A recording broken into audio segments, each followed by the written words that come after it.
All right, well, welcome everyone to Alfred Redmond Senior Gymnasium. I'm Cody Beers, and I'm joined today by Ernie Over. And we've got Wyoming Indian Lady Chiefs basketball, the home openers, against their new conference rival, the St. Stephen's Lady Eagles. And I tell you what, Cody, this is going to be a really interesting game. St. Stephen's moved up to Class 2A, and they are now in the same conference, the Southwest, as the Wyoming Indian Lady Chiefs. The Lady Chiefs come into this game with a sterling 6-0 record. They defeated Grable 58-25, Glenrock 44-38, Wright 59-30, Bighorn 43-26, Tongue River 62-50, and Wright 55-28. The Lady Eagles come into this game with a 1-win and 3-loss record. They defeated Lusk 36-29, and then lost consecutive games to Glenrock 48-25, to Wright 55-28, and to Burlington 72-13. So the two teams that have common opponents, Wyoming Indian defeated Wright 55-28, and the Lady Eagles lost to the Panthers 55-28. So that would seem, at least on paper, Cody, that Wyoming Indian would have the advantage. I tell you what, the Alfred Redmond Senior Gymnasium is darn near full tonight. They limited the game to 850 people, and you had to have a ticket to come in tonight, but we're almost at a full house here.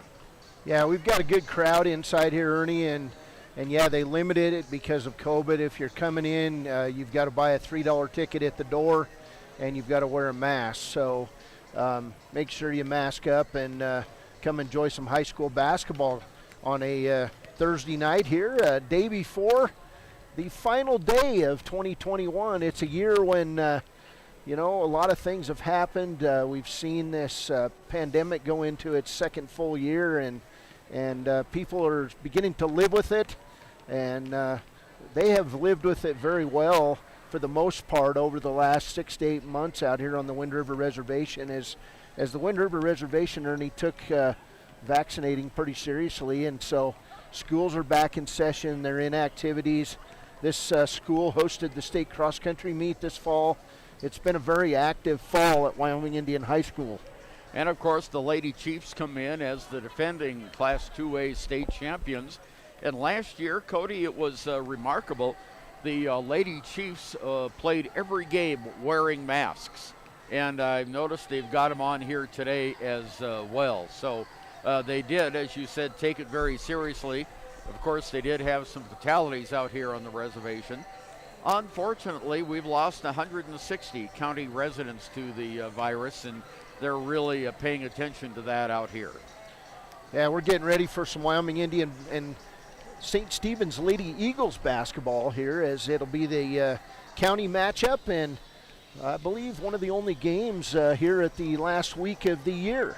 Yeah, so, matter of fact, this is the only game tonight or tomorrow in Wyoming before the calendar turns to 2022. This is the Bailey Enterprises pregame show. We're getting ready for Wyoming Indian and St. Stephen's basketball coming up next. This is 99.1 FM The Heat. We're streaming live at 99.1 FM Facebook and on YouTube at WYO Today. Hey, watch where you're going. Whoa! Ever since Rudolph got a new phone, he's been paying more attention to it than the road.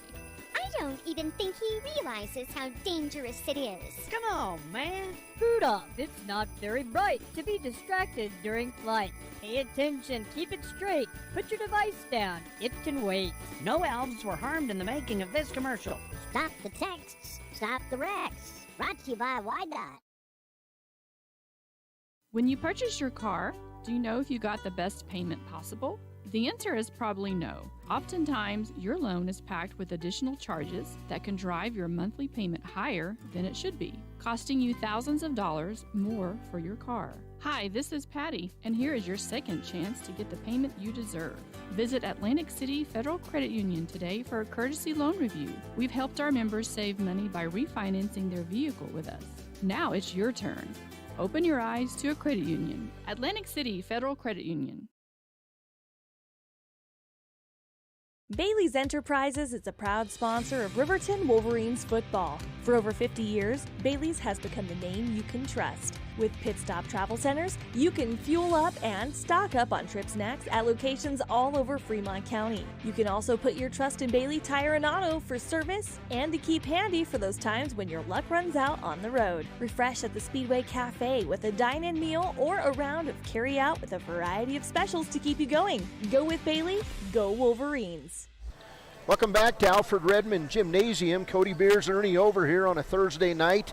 And tonight it's the St. Stephen's Lady Eagles and the Wyoming Indian Lady Chiefs. A little bit of background on the Lady Chiefs, Ernie.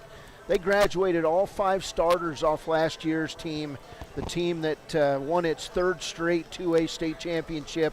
But they've got players on this team, and the sixth player last year, the 6th man on last year's team, Taylor Trosper, she's back. She's starting at point guard.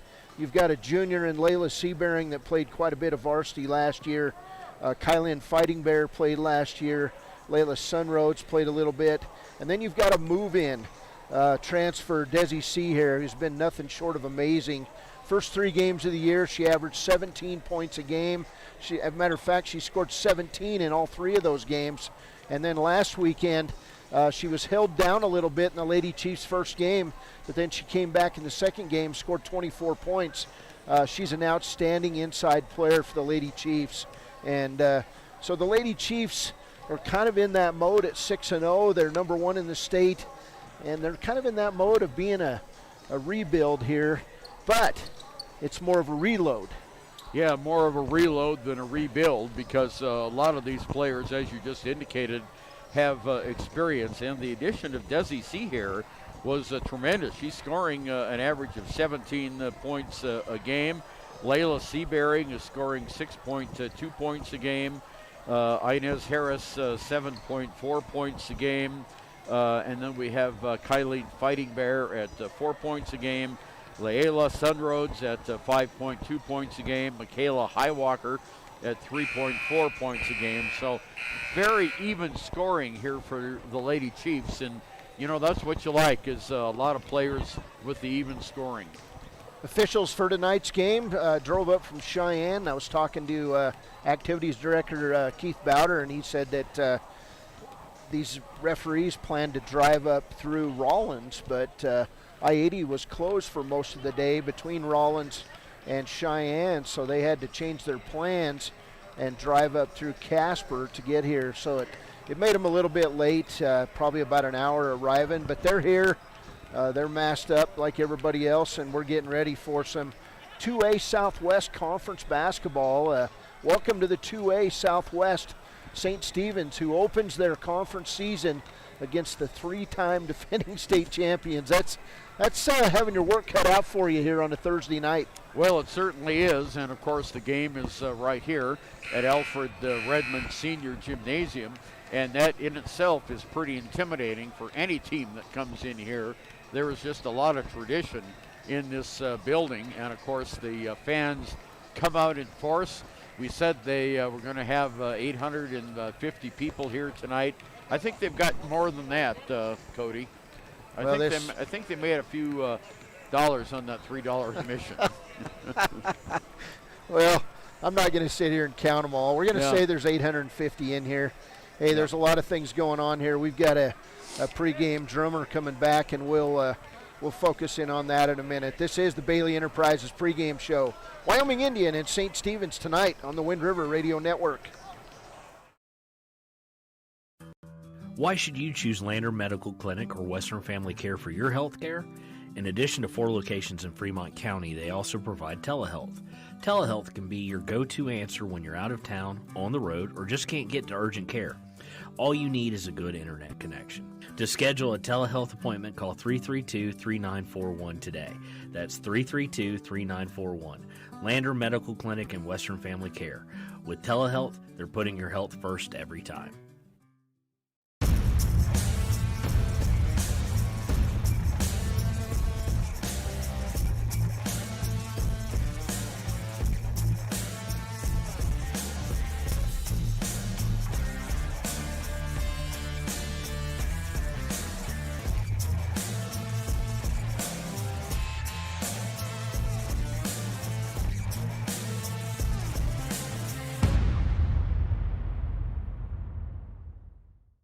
Riverton's Hampton Inn & Suites is proud to sponsor our youth athletics in Fremont County. Fremont County school athletics provide our youth timeless experiences and lessons that can lead to success for life. Setting goals, teamwork, and hard work make young athletes into good citizens.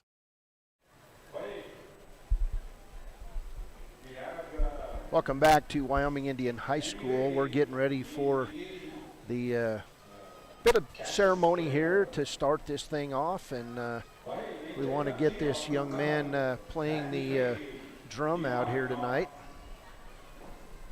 The announcer tonight is doing everything in Arapaho, so we're kind of watching to see what's going to happen. So we're going to take a quick break. We'll come back. Actually, we're going to get the drummer here playing the national anthem. Right. The flag song. So we'll be back after a break. From one corner of the state to the other, over 82% of Wyomingites wear their seatbelts. And to the 18% who don't, we say, let's buckle up for life, Wyoming. Community Health Centers of Central Wyoming has locations across Fremont County ready to serve you at DuBois Medical Clinic, Riverton Community Health, and Lander Community Health Pediatrics. We accept all forms of insurance, including Medicaid and Medicare. Are you struggling to get medical care? Ask for their sliding fee scale. From family medicine to pediatrics, Community Health Centers are here to serve you. Call 307-463-7160 or visit chccw.org to schedule your appointment. Central Wyoming College now offers Bachelor of Applied Science degrees in Early Childhood Education and Organizational Management and Leadership, with an emphasis in outdoor education, tribal leadership, or business and entrepreneurial leadership. CWC offers 3 ways to learn: online, virtual, and in person. Learn, grow, lead, and advance at Central Wyoming College. CWC is leading the way with expanded programs in the Bachelor of Applied Science degrees. Welcome back to Wyoming Indian High School. We're going to get starting lineups here for the St. Stephen's Lady Eagles and the Wyoming Indian Lady Chiefs. And to bring you the starting lineups, here's Ernie Over. Well, taking a look at the Lady Eagles from St. Stephen's High School, they're going to go with one senior on the starting lineup. They have 2 juniors and a sophomore and a freshman. Seniors are Consuelo Yellow Bear, scoring 3 points a game. Amand Jenkins scoring 6 points a game. Shidessa Gardner, we don't have the number of points she scores a game. She is a senior. We have a junior, Madison Ridgely, and a freshman, Faylene Ridgely, who scores 4 points a game. So we have Yellow Bear, Jenkins, Gardner, Ridgely, and Ridgely. 2 Ridgeleys on the starting lineup. For the... it's Amanda. Oh, it's Amanda. Hey, man, I forgot to put the A on the end of that. Amanda Jenkins. For the Wyoming Indian Lady Chiefs, we're going to go with Layla Seabearing. She scores at 6.2 points a game. She is a junior. We have Taylor Trosper, a senior, scoring 4.6 points a game. We have Inez Harris scoring 7.4 points a game. She is a senior. And we have Desi Seahair scoring 16.8 points a game. She's wearing number 45 today. And she just goes out on the arena floor right now. And then the final starter is Layla. Is that how that's pronounced? It's Layla Sunroads. Oh, Layla Sunroads, scoring 5.2 points a game. So for the Lady Chiefs, we have Seabearing, Trosper, Harris, Sunroads, and Seahair. And for the Lady Eagles, Yellow Bear, Jenkins, Gardner, Ridgely, Madison Ridgely, and then Faylene Ridgely. And, of course, the players are coming back and putting their masks on the some of them are putting their masks on the floor. But we're ready now for the tip of this game. The Lady Eagles and Lady Chiefs. And the Lady Chiefs get the basketball right off the bat. There's a layup up off, not good, by Harris. And we have a whistle on the play and a turnover by the Lady Chiefs. First turnover of the game, Cody, and we expect to see a lot of running and gunning today. Yeah, both ways. They'll be getting after it. Okay, down court we have Jonay Spoonhunter, double teamed. She gets it into the forecourt, down to Jenkins. Jenkins puts up a shot up off, not good, and the rebound comes away to Taylor Trosper. Outlet pass all the way down the court to Harris, and that's a little bit too far. Goes out of bounds. That'll be another turnover. Pass from Harris, just couldn't find Desi Seahair for the layup. Chiefs out in their 2-3 full court pressing defense.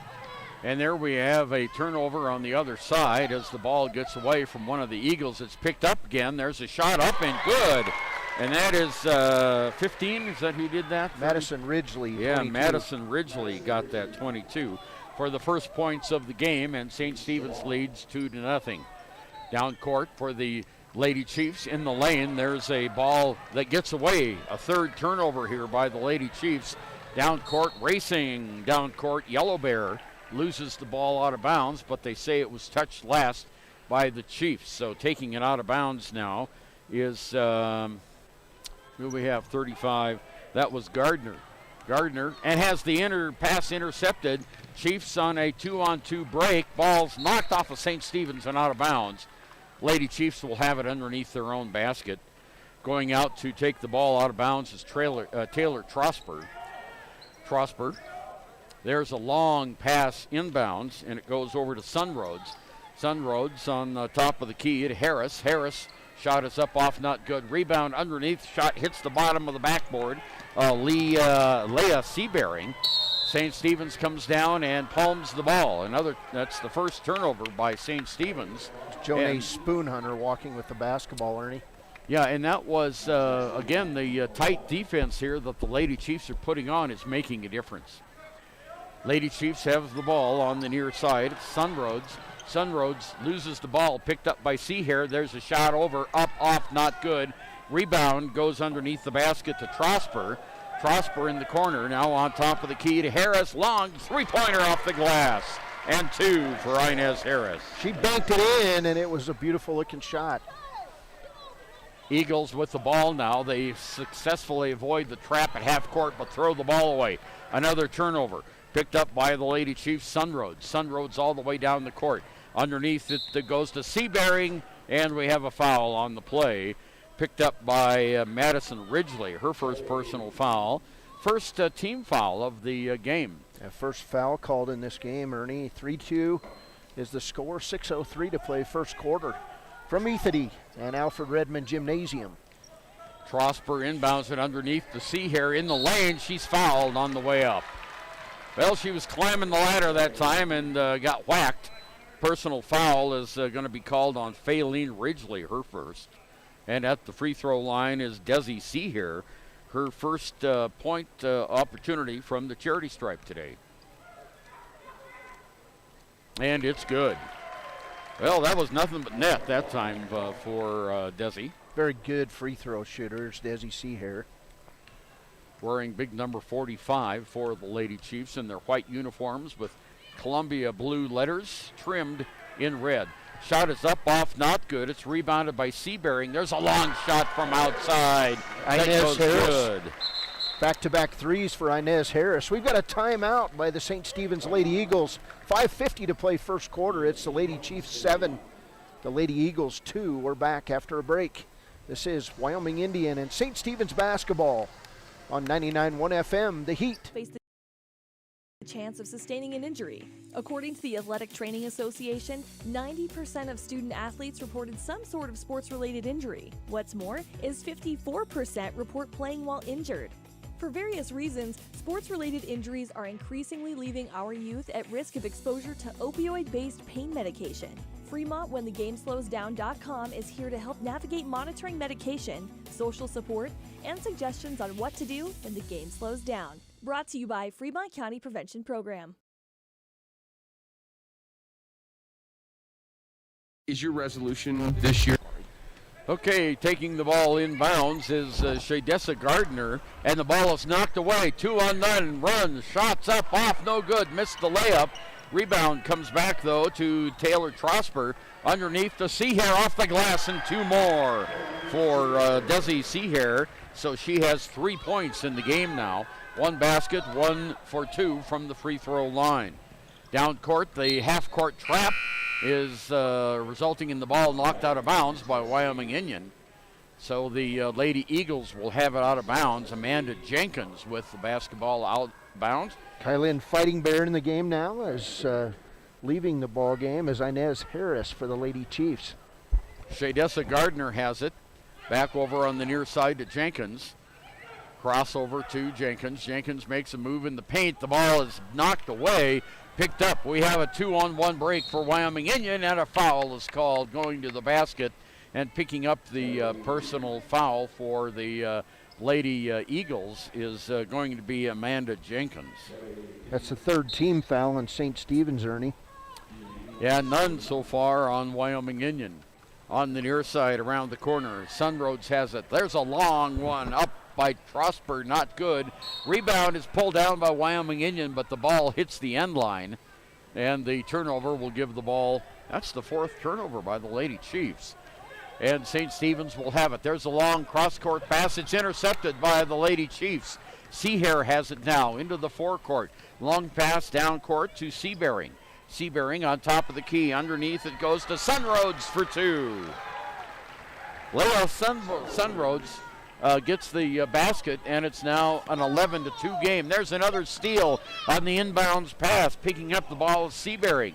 Layla Seabearing down underneath the basket. It goes out of bounds, and it'll be St. Stephen's ball. Checking in now for the Lady Eagles is Adriana Aragon. And coming out of the game is, well, I don't know who that was, Madison Ridgely. Okay, so here we go. Down court for the Eagles now, trying to break that press, and the ball gets away. It's stolen. Another turnover by the St. Stephen's Lady Eagles. Underneath the ball, can't get a shot off away, and now the ball's knocked away. Another turnover on the fast break down for St. Stephen's. We had Spoon Hunter, and she draws the foul going up for the basket. Foul's going to go on Taylor Trosper, and that'll be her first foul. First team foul on the Lady Chiefs, and that will send Jonay Spoonhunter to the line. The freshman will shoot 2 free throws. 4:14 to play first quarter. 11-2 lead for the Lady Chiefs. Spoonhunter's first free throw is good. It bounced around a little bit that time before it finally fell through. A little gravity taking hold there and putting the ball through the net. Second shot just as good as the first one, and it's now 11-4 on our Chiefs scoreboard. Here we go down court. The Lady Chiefs have got the ball. In the middle it goes to Trosper. There's a long shot up and good by Sunroads. It's Kylan Fighting Bear. Was that Kylan that got that 21 instead of 23? Yeah. So that's her first tray of the game. Down court, here's the answer. Good. Up by Adriana Aragon for 2. And the Chiefs quickly down the court on the near fast break. Shot over on the far side goes to Fighting Bear.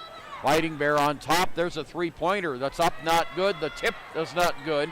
Seahair with the rebound, and we have a held ball. And the possession arrow will go to St. Stephen's.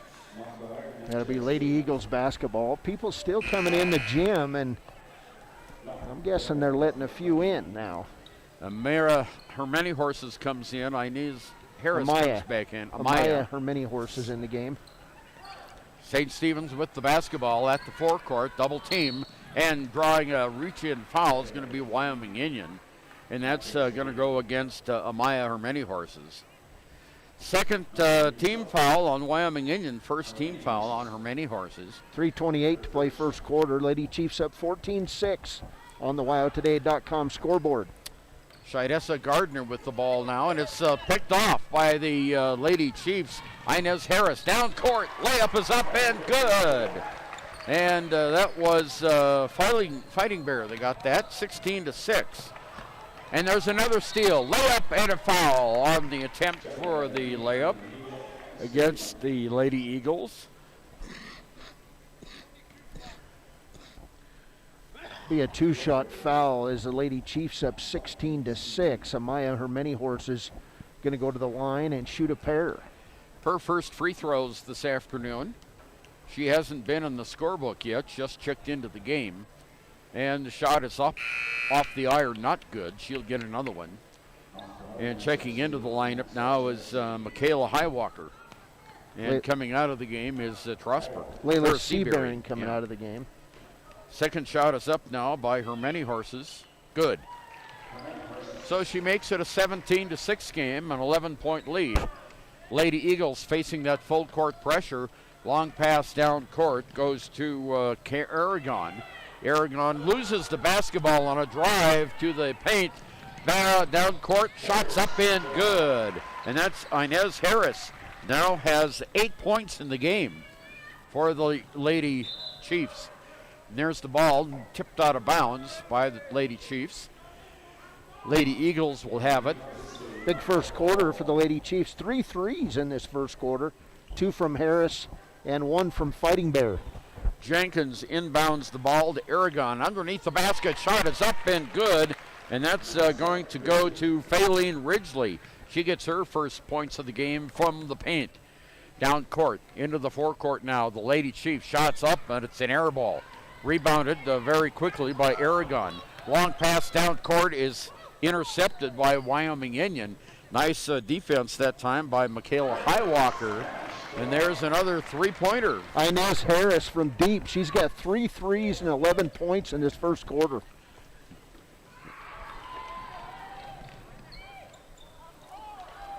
All right, we had a player check in. Jenkins with 2 putbacks, and it'll be taken away by Harris. Yeah, we had a player try to check in with me, and I had to poke her on the shoulder and say, hey, the score table is down on the other side. There's a shut up off, not good. A rebound is up, not good. That was by Aragon. Rebounded by Wyoming Indian. They have the ball at the forecourt. Almost lost it on the floor. Pass underneath the basket. Shots up off the glass and good. And that's Kylene Fighting Bear. And she now has 7 points in the game. There's another steal by Fighting Bear. Layup good. 2 more for Kylene Fighting Bear. And that is now the 6th turnover by the Lady Eagles. And there's a long pass down to Aragon, and she throws it away. Picked up by the Lady Chiefs. There's a shot from just inside the arc, and it is good. By Harris. She's got 13 points in the first quarter. Inez Harris on fire. 1 minute to go here in the first quarter. Reach-in foul is going to be called, and that will be on, is that Trosper? 13? I can't tell. Her uniform is crunched. Taylor Trosper. Her second foul. Third team foul on the Lady Chiefs. 4 team fouls on St. Stephen's. St. Stephen's, Ernie, I've got them for 13 first quarter turnovers to 6 for Wyoming Indian. And it's a big lead, 28-8 for the Lady Chiefs with 1:01 to play in the first quarter. And a lot of substitution now. We have a whole new set of players out there for the Lady Eagles. We've got 4 players. We've got 5 players out there. So here we go. Inbounding the ball is Tommy Moss. Tommy Moss has it on the near side outside. In the corner now to Gardner. Gardner looking for someone to throw it to. As the ball knocked away, the foul is going to be called on Michaela Highwalker. That'll be her first, team's 4th. Not a shooting foul, so the Lady Eagles, they're dressed in black tonight with white numbers trimmed in red. And they have a red stripe down the side of their uniform. Underneath the basket, the ball gets away. Picked up by the Lady Chiefs. Long outlet pass. Comes down to Harris. Her shot's up off, not good. Rebound by the Lady Chiefs. Rebound shot is up and good, and that's her many horses with her 3rd point of the game. And it's 30-8 on our Chiefs scoreboard. Down court, they break the press finally, but the ball's knocked away. Another turnover, Cody. 14th of the game. Now we have the ball on the floor. Held ball is going to be called, and the possession arrow will go to Wyoming Indian. 21.4 seconds to play in this first quarter. Lady Chiefs have put up a 30 spot in the first quarter with excellent offense in this game. Inez Harris brings the ball down court for the Lady Chiefs. Gives it off to her many horses. Now in the lane, there's a shot up, off, not good. Rebounded by the Lady Eagles. Outlet pass comes into the forecourt with the ball right now as Ridgely underneath the basket. Shot is up, off, not good, misses the mark. A shot at the buzzer by Gardner is not good. And that's the end of our first period of score, with the St. Stephen's Lady Eagles at 8 and the Wyoming Indian Lady Chiefs, the defending state champions, with 30. We'll be back. This is Wyoming Indian basketball on 99.1 FM, The Heat. We're streaming at WYO Today on YouTube. They have made a commitment to improve your physical health, but don't forget about your financial health. Atlantic City Federal Credit Union is listed as one of the healthiest credit unions in the U.S., and we are the healthiest credit union in Wyoming, according to depositaccounts.com. Don't risk having your accounts anywhere else. Become a member today and accomplish your first resolution by becoming healthier. Financially speaking, that is. Federally insured by NCUA. Open your eyes to a credit union. Atlantic City Federal Credit Union. Why should your new floor come from Carpet One? Because we're passionate about the spaces our neighbors call home. We're part of your community, and we're also part of the world's largest cooperative of independently owned and operated flooring stores. So you can be sure you'll get great selection and outstanding value with every installation. Whether it's carpet, hardwood, tile, or luxury vinyl, our experts take the guesswork out of choosing the right floor. We're your local Carpet One Floor and Home, the one store for your perfect floor. Welcome back to Alfred Redmond Senior Gymnasium. We've played one quarter, and it's Wyoming Indian 30 and the St. Stephen's Lady Eagles 8. Here's Ernie Over with the second quarter. Inez Harris, leading scorer for the Lady Chiefs with 13. Kylan Fighting Bear has 9. And the Lady Chiefs run the ball out of bounds, and it'll be turnover. That's what, number 6 for Wyoming Indian? That'd be number 8. Number 8 on Wyoming Indian. And the Lady Eagles have the ball. Looking at that full court pressure, the ball's stolen away.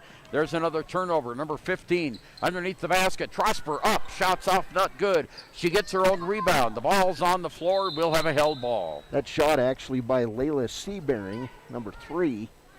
And then Amaya Many Horses down on the ground too. So it'll be Lady Chiefs basketball as Taylor Trosper takes the ball out of bounds. Yeah, that Taylor Trosper 13 and Layla Seabearing 3. So it's Trosper.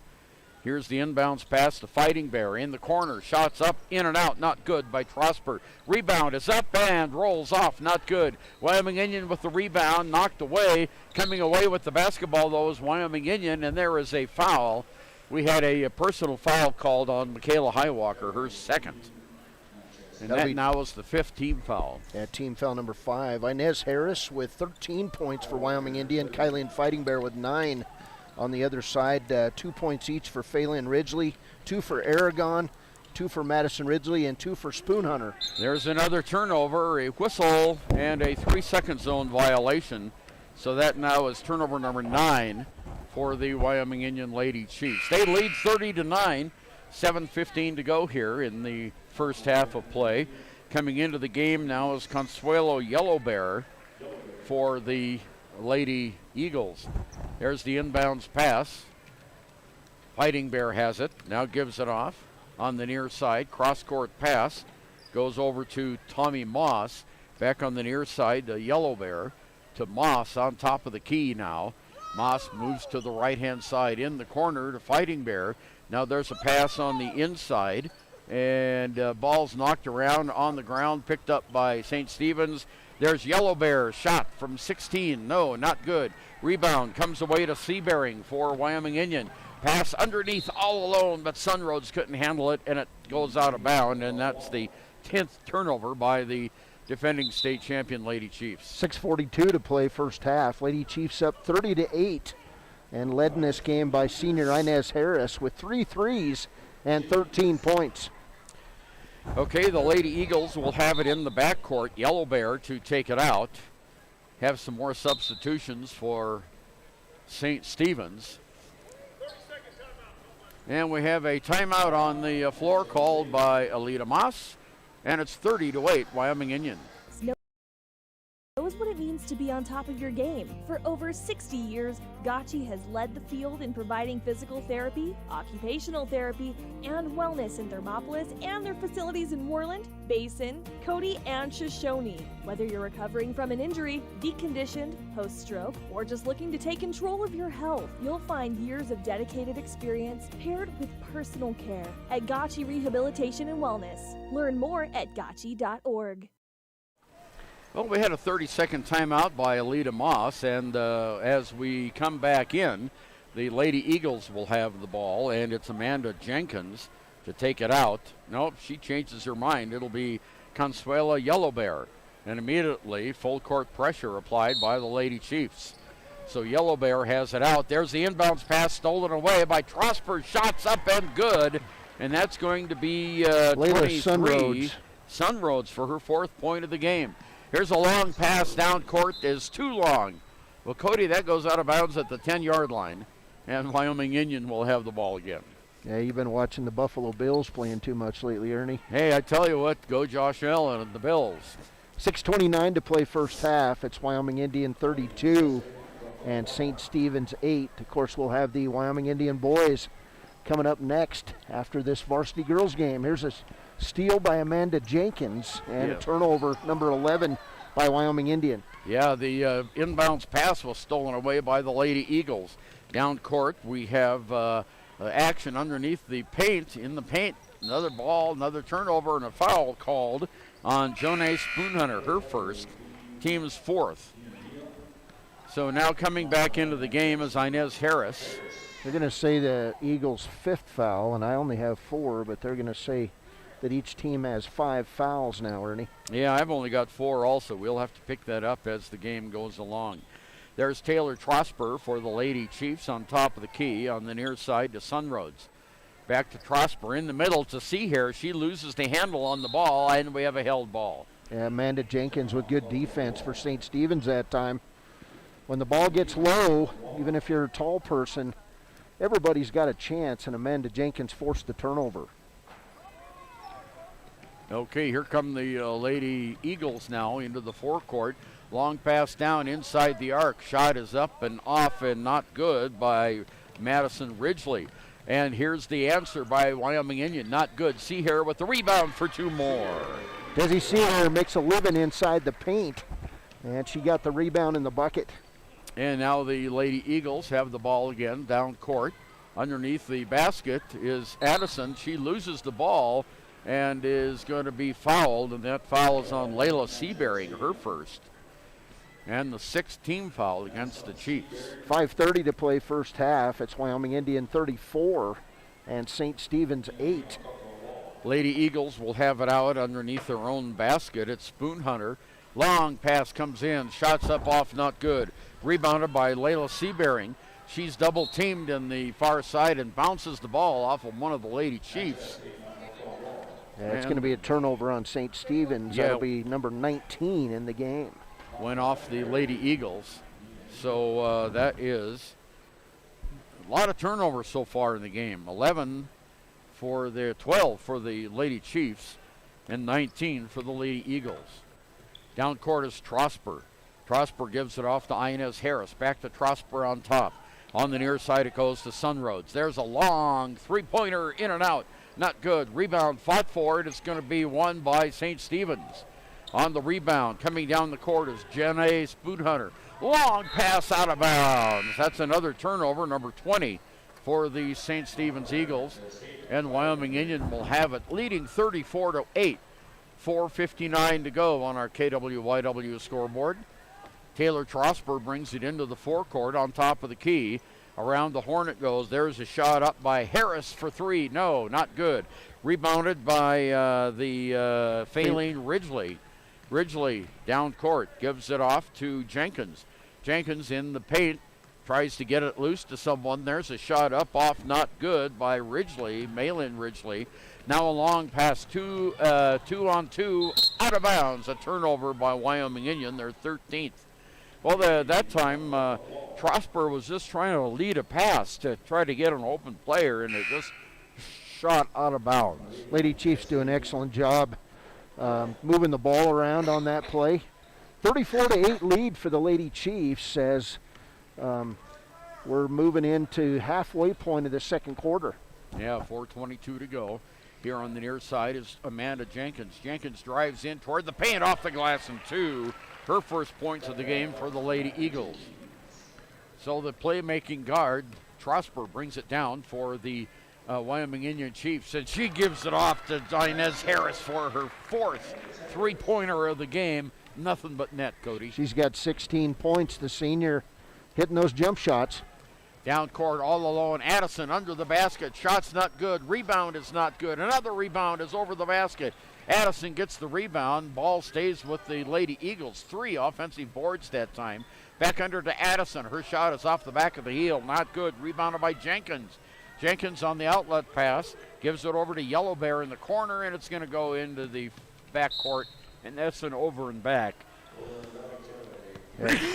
30 actually, Phelan Ridgely, the freshman, getting some rebounds as we got 3:31 to play in this first half, and it's a 37-10 lead for the Wyoming Indian Lady Chiefs. Good crowd inside Alfred Redmond Gymnasium as Kylie Fighting Bear throws up the 3. Rebound, Seahair. Her shot is up and good. Well, that points in the paint for Seahair, and she was fouled on the play by Phelan Ridgely, her second personal foul.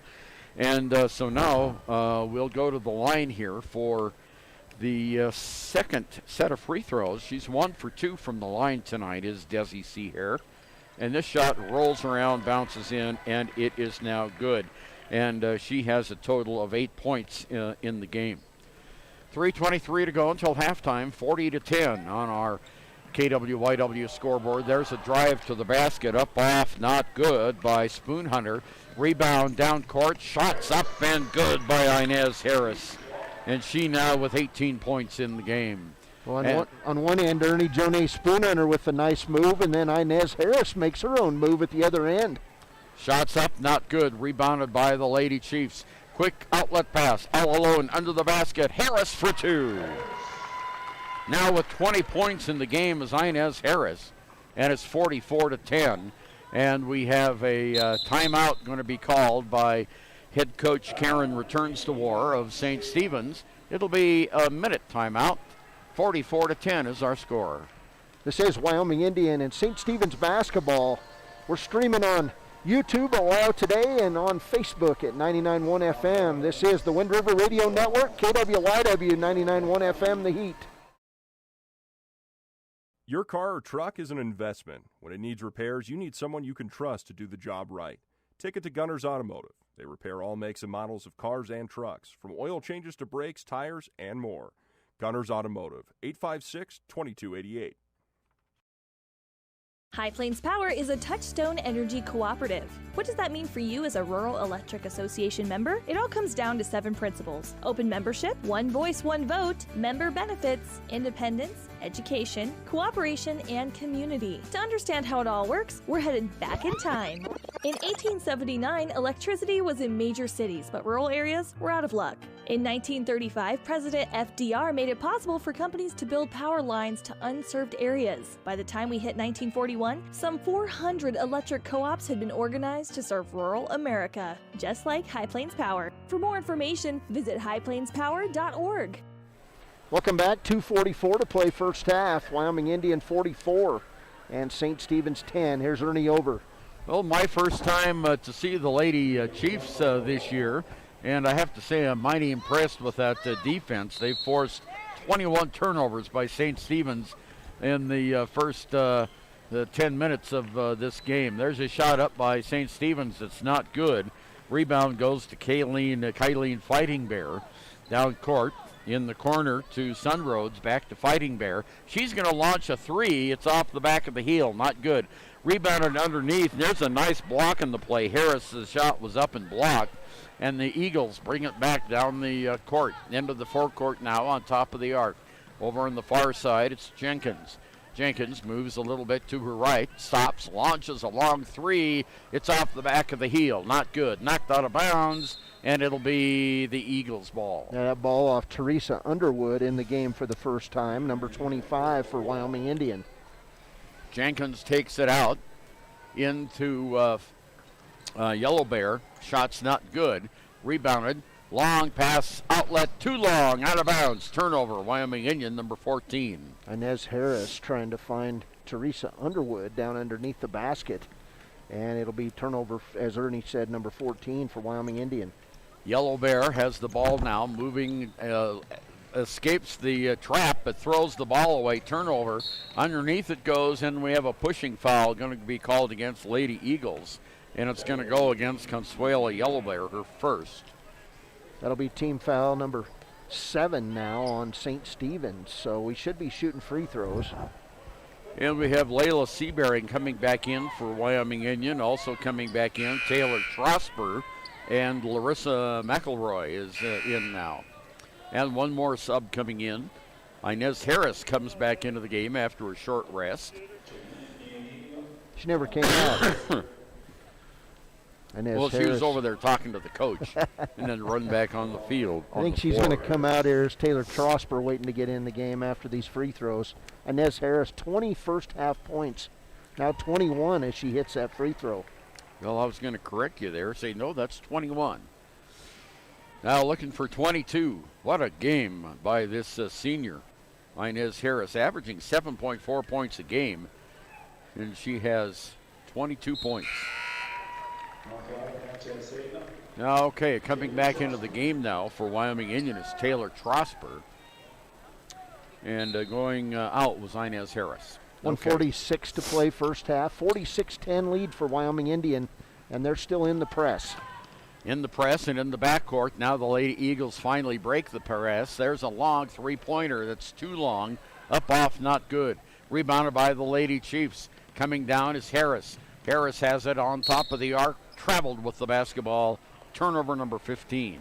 That was Teresa Underwood there, but this Wyoming Indian team... 25, I'm sorry. They play well together. They're always looking for the open person, and that's led to a big first half scoring. Lady Eagles with the basketball. Amanda Jenkins has it on top of the key, just outside the arc, underneath to Addison. Addison muscles her way in. Shot is in and out. Not good. Rebounded by Underwood. Underwood brings the ball down court, stops outside the arc on the far side. On top of the key now, it goes to Trosper. Trosper back to Underwood for three. It's good. Boy, that's her first three of the game. And the three bombs are starting to count up, Cody. It is now 49-10. 6 3-pointers in the game by the Lady Chiefs. There's a shot from outside. Up off, not good by the Eagles. Out of bounds, it's saved to the Lady Chiefs. Underwood. Underwood has it stolen away. Easy layup for Jenkins for two. Her fourth point of the game. And it's 49-12. A half a minute to go here in the first half of play from Ethity. Trosper brings it down for the Lady Chiefs on top of the arc. She launches the three. In and out, not good. Seahair with the rebound. Off the glass, no. Rebound fought for underneath. Seahair gets it. She outlets it on the near side to Underwood. Underneath it goes to Seabearing. Seabearing, there's a long shot from the corner by McElroy. Not good. Rebounded by the Lady Eagles, and they throw it away. Well, that was fast and furious there. The Lady Chiefs could not get the score with 3 offensive boards. 3.4 seconds to play as they look for a final shot. And here it is. Underwood takes the three. It's short. That's the end of the first half of play. And after 16 minutes of basketball, it's Wyoming Indian 49 and St. Stephen's 12. We'll take a break. This is Wyoming Indian basketball on 99.1 FM. The Heat will be back with the halftime show, the WyoToday.com halftime show. Next up on The Heat.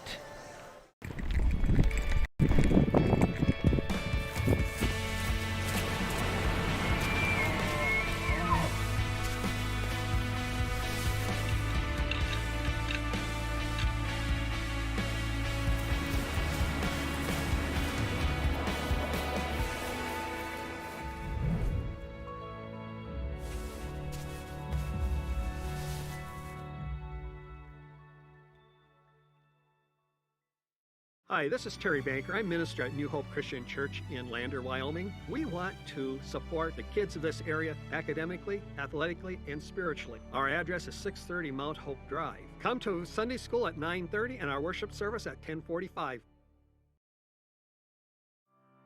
Former University of Wyoming quarterback Josh Allen is worthy of Wyoming.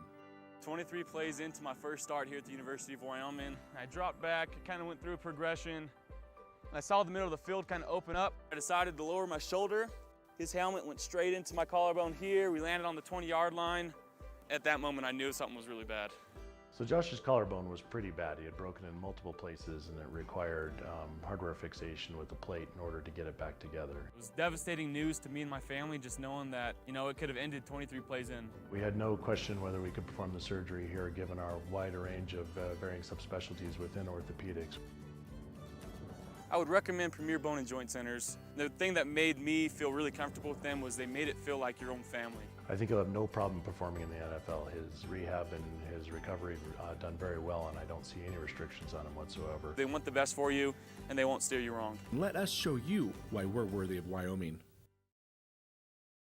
All right, listen up, elves. I know this is a busy time of year, and we all have places to be and things to do, but please, don't text and drive. Be careful. Last week, Sheldon and Shipping crashed into a load of Legos. And yesterday, Randy and Rapping ran through a red light. Just slow down, buckle up, and put your phone down while you drive. Thank you. Now get back to work. Stop the texts, stop the wrecks.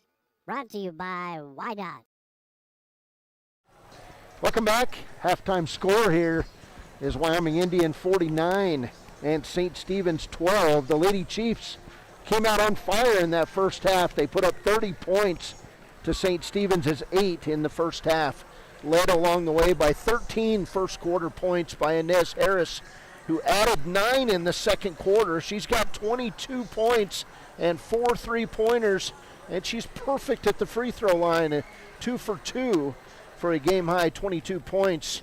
Other Wyoming Indian scores, Kylin Fighting Bear with 9 points, 8 points for Desi Seahair, 4 points for Layla Sunroads, and 3 points each for Amaya Hermany Horses and Teresa Underwood. The Lady Chiefs in the first half was 6 3-pointers.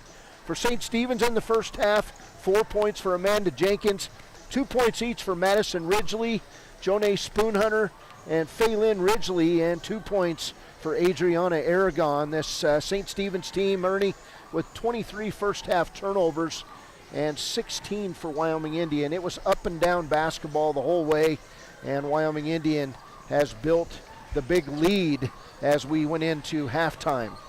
Yeah, the St. Stephen's Eagles were really affected by that press of the Chiefs. As you mentioned, a lot of turnovers there that led to points for Wyoming Indian. Of course, they've won the state championship in Class 2A 3 years in a row, but all 5 starters graduated this past year, and they've got a new crew of players, and it looks like they've picked up where they left off, Cody. This is the final game of the year 2021 for the Lady Chiefs, as they're going to likely finish this year at 7-0, and it will give them, incidentally, a record in 2021 of 19-1. They finished 12-1 last year as they won their 3rd straight state championship, and they've fortunately been able to already play 7 games before the end of the year. The season of 2021-22 did not get started until February of this year, and so the dreams of all these young players have come true. They're back on the floor and they're playing a full season of basketball. And as we mentioned, the Wyoming Indian Lady Chiefs are wearing their masks as they travel up and down the floor. And Cody, you mentioned it earlier, but you talk about the home court advantage that Wyoming Indian has in the Alfred Redmond Senior Gymnasium. And there's a new wrinkle this year. Not only is this an imposing place to play, but all the public address announcements are being made in the Arapaho language, which, of course, St. Stephen's, they understand that, but other teams coming in here today would not. Thank you very much. We got a fresh bottle of water from Keith Bowder, the athletic director. And, I'm just coming off a cold, Cody, and you might have noticed that during the broadcast. Had a few little coughing episodes, but people are masked up here. This is amazing. You look at the crowd here, and I only see a handful of people that don't have masks on. Everyone else is masked up, as the Wind River Reservation health folks have done a really good job with their education.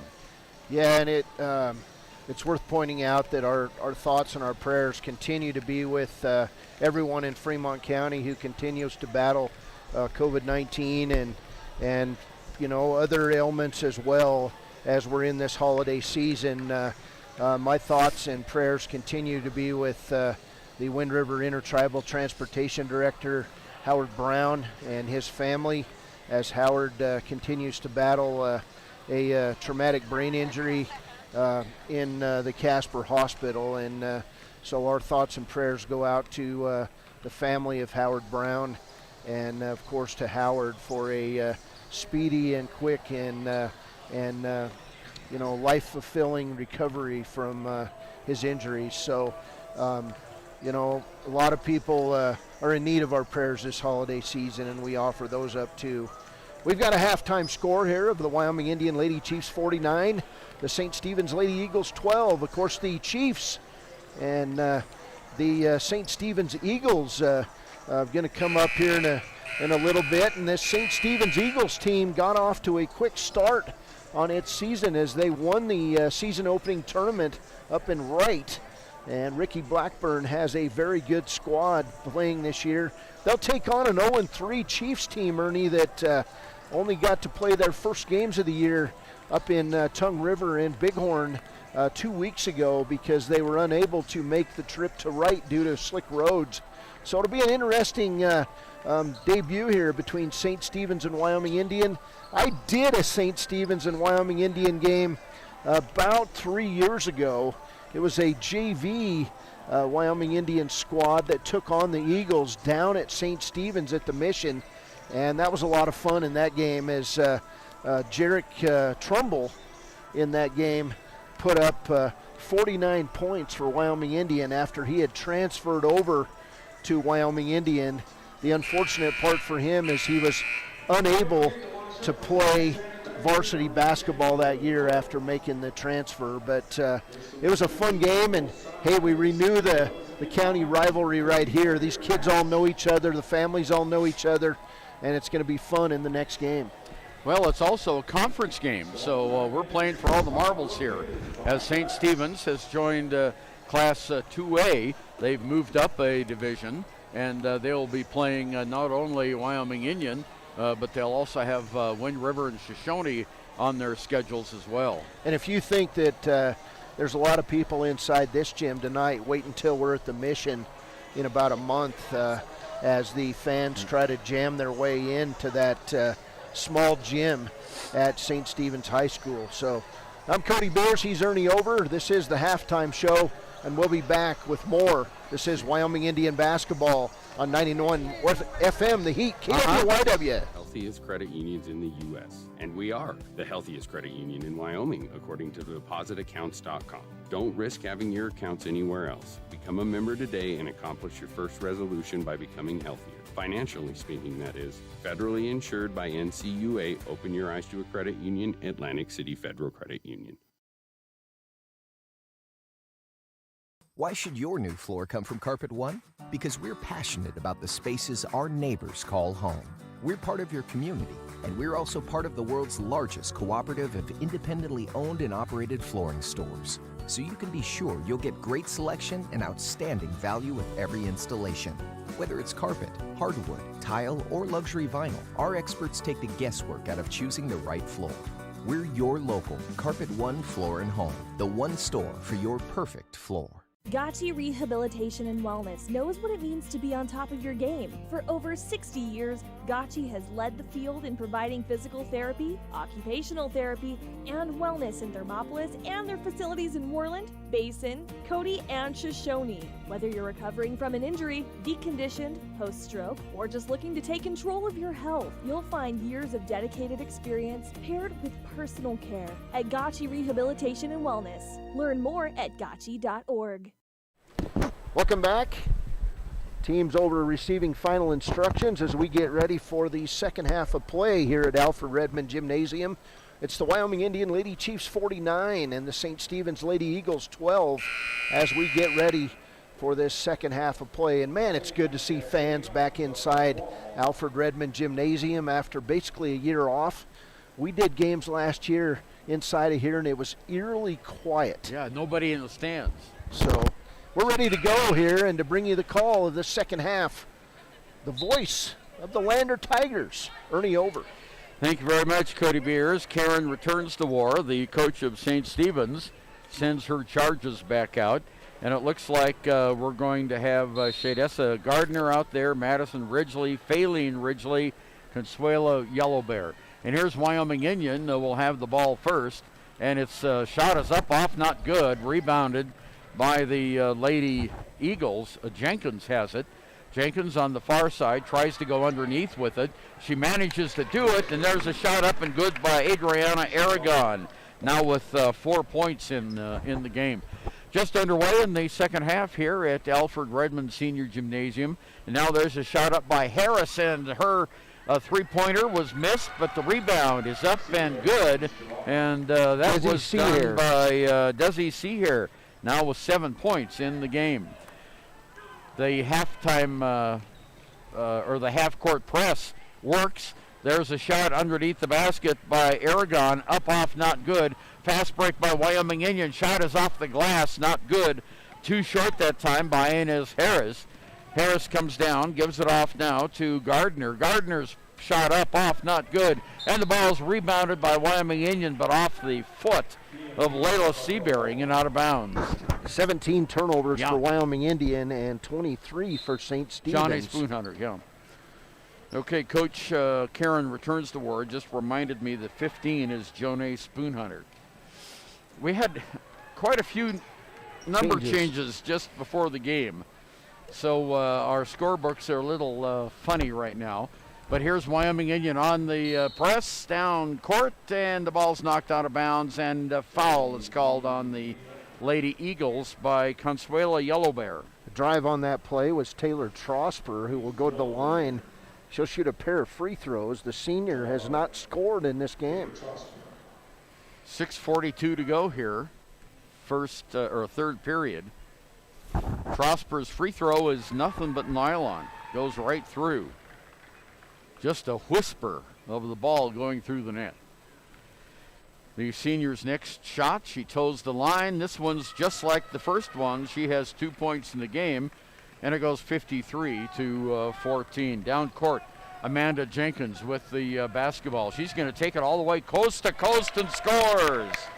Nice drive by Amanda Jenkins. She found the opening and went in the lane and kissed it off the glass. 2 points. Now it's Inez Harris in the corner. There's a shot for three that's up off and not good. Rebounded by Addison. Addison gives it off to Yellow Bear into the forecourt.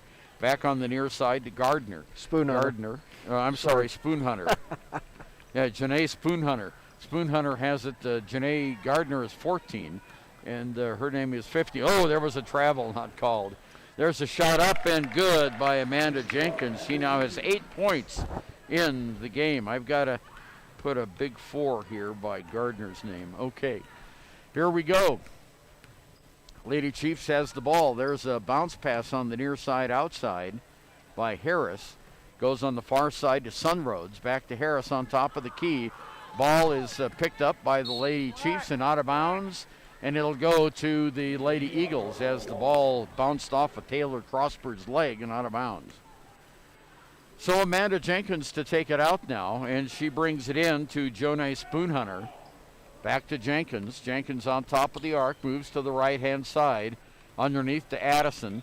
Addison drives the paint, muscles her way in. Shots blocked by Seabear. 3-on-1 fast break for Wyoming Indian. Underneath the basket, shot is up. Oh, the free throw is missed by Seabearing. Rebound comes away to the Lady Eagles. There's a steal, 3-0. Underneath, layup is up and good by Alea Seabearing. That's her first point of the game, Cody. 55-18 score. 4:58 to play third quarter. Lady Chiefs, this press is playing its game. Janae Spoonhunter down to Addison. Her shot is off the glass, not good. Rebounded by Seabearing for Wyoming Indian. 3-on-2 break. Underneath, good passing. Shots up, not good, but drawing the foul underneath the basket that time. Was that Seabearing? Yeah, Seabearing draws the foul, and the personal against Amanda Jenkins. That drive there, Layla Seabearing hit Inez Harris, and Harris turned around, gave it right back to Seabearing, who was fouled on the play. Her first free throw of the afternoon is in there, and good. And now checking into the lineup is Gardner, and coming out is Addison for St. Stephen's. Seabearing with 3 points, looking for number 4, and there it is. 4 points in the game, 57-18 now. Lady Eagles bring it down court. Amanda Jenkins with the ball. She drives to the free throw line, hands it off in the corner. There's a shot up, off, not good. Rebounded by Yellow Bear. She launches a three that's good. Consuela Yellow Bear with her first tray of the game, and it's 57-20. Long pass down court underneath the basket is saved. Out of bounds, it'll be Lady Eagles ball. That's turnover number 18 on Wyoming Indian. Lady Chiefs in this game have hit 9 out of 12 free throws. Actually 10 out of 12 free throws. And a lot of substitutions coming in now, and a timeout called by Alita Moss. Timeout on the court with 4 minutes, 19 seconds to go. We're halfway through the third period. Wyoming Indian 57, St. Stephen's 20. This is Wyoming Indian basketball on 99.1 KWYW, the Heat. Your car or truck is an investment. When it needs repairs, you need someone you can trust to do the job right. Take it to Gunners Automotive. They repair all makes and models of cars and trucks, from oil changes to brakes, tires, and more. Gunners Automotive, 856-2288. High Plains Power is a Touchstone Energy cooperative. What does that mean for you as a Rural Electric Association member? It all comes down to 7 principles: open membership, one voice, one vote, member benefits, independence, education, cooperation, and community. To understand how it all works, we're headed back in time. In 1879, electricity was in major cities, but rural areas were out of luck. In 1935, President FDR made it possible for companies to build power lines to unserved areas. By the time we hit 1941, some 400 electric co-ops had been organized to serve rural America, just like High Plains Power. For more information, visit highplainspower.org. Welcome back, 4:17 to play, 57-20. Here's Amanda Jenkins passing to Jonae Spoonhunter. Her three-pointer is short. Here's Ernie. All right, with the rebound now for the Eagles is Madison Ridgely, and there's a foul called on the floor. It's going to be a held ball, Ernie. Oh, a held ball, all right. So, and the possession arrow on the alternating possession goes back to the Lady Eagles. So taking it out is Jenkins. There's the inbounds pass. Jenkins has it again on the outlet pass, not good. Her shot is not good. Rebounded by Taylor Trosper. Trosper loses the ball down court, manages to get it back to Amaya Hermeni-Horses, but unfortunately it was across the timeline, so that's a violation. That's number 19. Got a lot of giggles from the girls and the crowd. Yeah. Over and back. Here's Jenkins with the ball. On the near side now, it goes to Spoonhunter. Spoonhunter in the corner. Yellow Bear, her shot is up for 3, not good. Rebound comes away with the ball is Ridgely. Ridgely has the ball stolen away. Another turnover by the Lady Eagles. Down court is Fighting Bear. Fighting Bear's shot for 2 is good. Well, Cody, she just took that all the way down the paint. Court what am I trying to say here? Court to court. Lady Chiefs with 3 players in double figures, led by Inez Harris with 22. There's a rebound on a missed shot. There's a shot for 3. Up, off, not good. Rebounded by Yellow Bear for the Eagles. The Eagles come down court. Yellow Bear has it right now. On the near side to Jenkins. Back to Yellow Bear. Right side, outside it goes. Underneath. Ball is thrown away. Another turnover. And that is number 24. And Addison coming back in, or Aragon. Adriana Aragon coming back into the game. Coming out of the contest is Ridgely. Now entering the contest, Tasia Moss. And coming out is Janae Spoonhunter. 2:50 to play third quarter. It's a 59-20 lead for the Lady Chiefs. Okay, a lot of the Lady Eagles try to check in with us, Cody. We're right next to their bench here on the floor of the Alfred Redmond Senior Gymnasium, and the actual scorekeeper is just down to our right. There's a shot underneath the basket that goes up by Fighting Bear, and she draws a foul, and that's going to be on Aragon. Number 31, Aragon, her first. Michaela Highwalker is going to go to the line and shoot a pair. She has 11 points in the game. This is her first free throw. No, she's not scored. Michaela Highwalker has not scored. Oh, I'm sorry. I'm on the wrong line here. Well, she has now. She has a point. There she does. Highwalker. Michaela Highwalker down there. There's the second one. Daughter of Mike Highwalker. The assistant coach of the boys team. Shots up, off, not good. Rebounded underneath by the Lady Chiefs. Knocked out of bounds by the Eagles. Wyoming Indian will control. You know, the interesting thing about these lady games is they have long ponytails sometimes, and you can't see the number on the back of the uniform. That's no kidding. Here's the inbounds pass. Comes in to Fighting Bear. Fighting Bear down to Harris. Harris on the near side. Shots up by her many horses. Not good. Rebounded by Yellow Bear for the Lady Eagles. Shots up, off, not good by Aragon.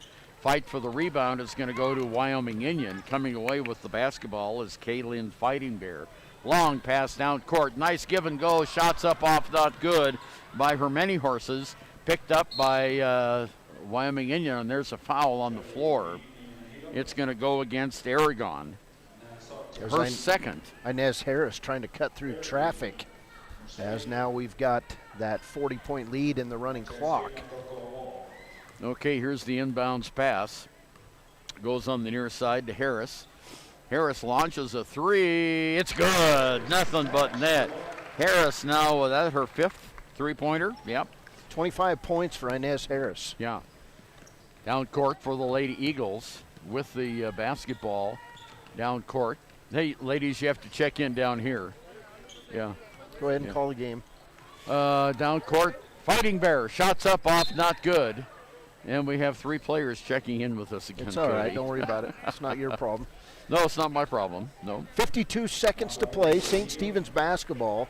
It's kind of funny, though. You know, we're not used to having players check in with us. That's common where we sit here at Wyoming Indian High School. Yeah, the official just comes over to Coach Karen, returns the war, and says, your players have to check in there with the official score, not with the broadcasters.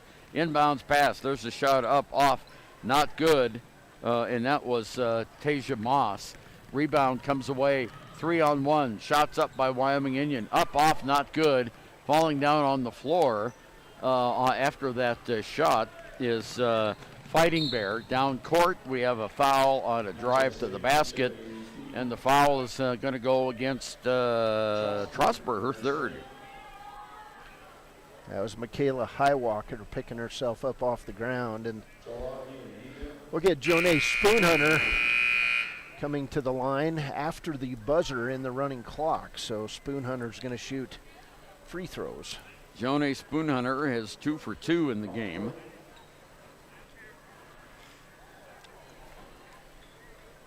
And the officials instructing the Lady Eagles where to stand, as there's no time left on the clock. And Spoonhunter at the free throw line is good for her first. And she'll have one more. She's 3 for 3 at the line today. Yeah, she is, 100%. 4 for 4. And that is the end of the third period of play, 63-22. We'll be back. This is Wyoming Indian and St. Stephen's basketball on KWYW 99.1 FM, The Heat.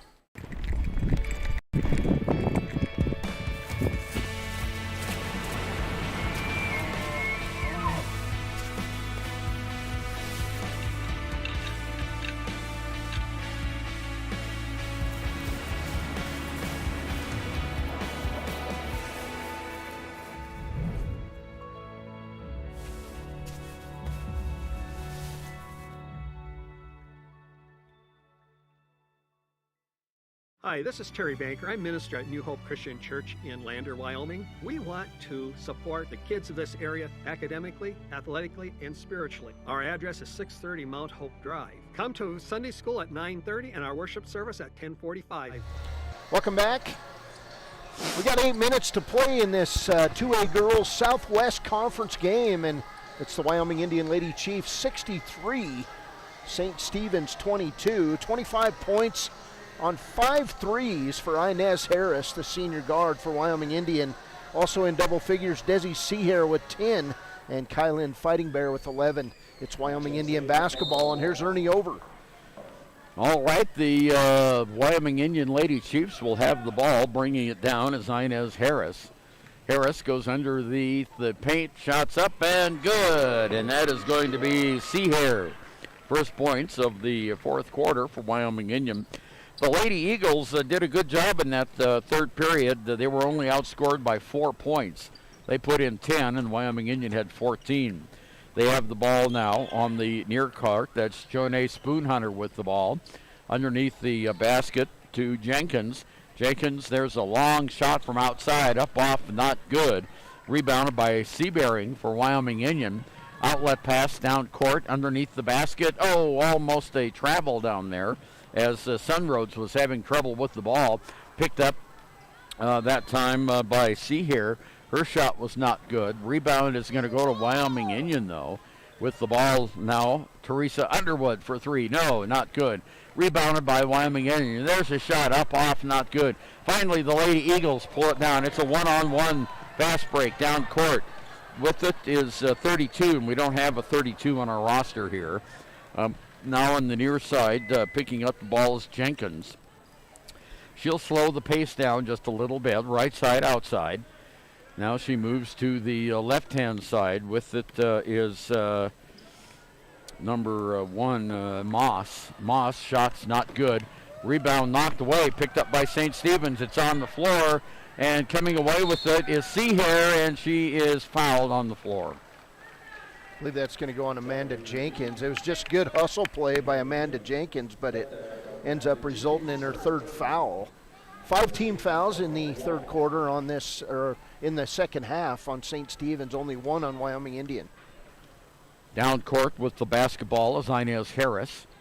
Underneath the basket to Seahair. There's a long shot from the corner that's not good by Trosper. Long outlet pass comes down to Aragon. No, that's not good. She has a turnover. Ball gives to Wyoming Indian now. Wyoming Indian brings it down with Sunroads. Sunroads stop 7 feet away in the corner. Shot is good by Trosper. Layla by Seabearing. Seabearing. That's her first tray of the game. She has 5 points in, she has 7 points in the game now for Layla Seabearing, 68-22. And we have Spoonhunter with the ball, gives it off to Jenkins. Her shot's up, off, not good. Rebound underneath by the Lady Eagles, and they're going to bring it back out. Good move by Amanda Jenkins. She was trapped under the lane, but brought it out. Now it's on top of the key, and Spoonhunter has it, loses the handle on the ball. Turnover, and we have a foul on the down court play. And that's going to go against Jenkins, and that's her fourth. Fourth personal foul on Jenkins coming into the game now. Well, who is this? 52. We don't have a 52 on either roster. I'm not sure who that is. We'll Cody's figure it out here. I don't see a 52 on the Wyoming Indian roster, even in the program. Maybe it's Mary Hill. I'm not sure. Here is Teresa Underwood. on the near side. Goes over to Sunroads. Sunroads in the middle to Seabearing. Seabearing, the shot is up off, not good. She gets her own rebound. Ball's on the floor. Rebound under 52. Juliet somebody. Here's a steal by the Eagles underneath. Layup by Jenkins for two. And she ends up on the floor. Jenkins gets her 10th point of the game. She's now in double figures. Wyoming Union coming back down. We're halfway through the fourth period of play. There's a three ball. That goes up by Trosper. To Larissa McElroy. Oh, is that McElroy? Okay. I can't read these numbers. McElroy right there, 3. Her first points of the game. Shots up and good that time by Moss on the other side. She moved in the paint and got that. 3:35 to go with the running clock. Down court, Underwood for Wyoming Union. Gives it off to McElroy. The ball's knocked away. A turnover by Wyoming Union. Down court, 3-on-1 break. There's a desperate shot that goes up, goes nowhere, and the rebound comes away to Sunroads for Wyoming Union. She's going to take it all the way down and lays it up and in. Nice drive by Spoonhunter, and we have a timeout on the floor by Alita Moss. That's 6 points now for Layla Sunroads after that drive. 3:08 to play in this game, and it's 73-26. Wyoming Indian up by 47. This is Wyoming Indian basketball on 99.1 FM, The Heat. We're streaming on YouTube at WYO Today and on Facebook at 99.1 FM, The Heat. Former University of Wyoming quarterback Josh Allen is worthy of Wyoming. 23 plays into my first start here at the University of Wyoming. I dropped back, kind of went through a progression. I saw the middle of the field kind of open up. I decided to lower my shoulder. His helmet went straight into my collarbone here. We landed on the 20-yard line. At that moment, I knew something was really bad. So Josh's collarbone was pretty bad. He had broken in multiple places, and it required hardware fixation with the plate in order to get it back together. It was devastating news to me and my family, just knowing that, it could have ended 23 plays in. We had no question whether we could perform the surgery here, given our wide range of varying subspecialties within orthopedics. I would recommend Premier Bone and Joint Centers. The thing that made me feel really comfortable with them was they made it feel like your own family. I think he'll have no problem performing in the NFL. His rehab and his recovery done very well, and I don't see any restrictions on him whatsoever. They want the best for you, and they won't steer you wrong. Let us show you why we're worthy of Wyoming. All right. Juarez brings the ball in for the Lady Eagles. There's a long shot that's up off, not good. Ball's on the floor, and it's going to be picked up by Underwood for Wyoming Union. In the corner it goes. There's a long shot up. That's good. And that is 23 or 21. Kylan Fighting Bear. That's Kylan Fighting Bear. She now has 13 points in the game, 75-26. Down court, here we have Soroka Gardner in the ball game. She loses the handle on it. Wyoming Union gets it all the way underneath the basket is Underwood. Her shot's not good. Rebounded, though, by the Lady Chiefs. There's the rebound shot. Up, off, not good by Highwalker. And the ball's on the floor, knocked out of bounds, and it will be Wyoming Union. No, St. Stephen's ball. I just wanted to point out, Ernie, that Wyoming Indian has a new freshman-sophomore coach. Her name's Jasmine Bowstring. She was an all-state basketball player for the Lady Chiefs. Holds several track records. She played basketball for United Tribes, but the interesting thing is she's been coaching at St. Stephen's for the middle school for the last 4 years. So welcome to Chiefs Nation, Jasmine Bowstring. Tasia Moss's shot is up. It's off, not good. The rebound is going to go to Wyoming Union on the floor. Long pass down to Fighting Bear. Layup is good and one. And that will be Juliet Loneman, who just came into the game. And she will get a foul. And that was the fourth on Jenkins. No, that was 32. Second personal foul on 32. And I don't have a 32 on my roster, so we'll have to see who that is. 77-26. There's the shot by Lone Man. Is not good, and she stepped over the line. It wouldn't have counted anyway. So just 1 minute to go in the game on the running clock, 77-26. And here comes the Lady Eagles, Jonay Spoonhunter with it. Spoon Hunter bounce passes over to Moss. Moss shots up off not good. Rebound pulled down by 32. That's Alyssa Yellowbear. Alista Yellowbear. Now it goes to Moss. Moss loses the basketball. Down court, fast break, layup for two. That's And McElroy on that shot. McElroy gets her second basket. She's got a 3 and a 2. Got 5 points. 23 seconds to go in the game. Down court is Addison. She throws it away. We got a 2-on-none. Here's the layup, and it's good by McElroy. And she's all of a sudden scored 5, 6, 7 points. 5 seconds to go. One more shot for the Lady Eagles, and they can't get it away. A steal, and that's the end of the game. And the final score, Wyoming Indian Lady Chiefs 81 and the St. Stephen's Lady Eagles 26. So we'll be back with our score roundup after we listen to this.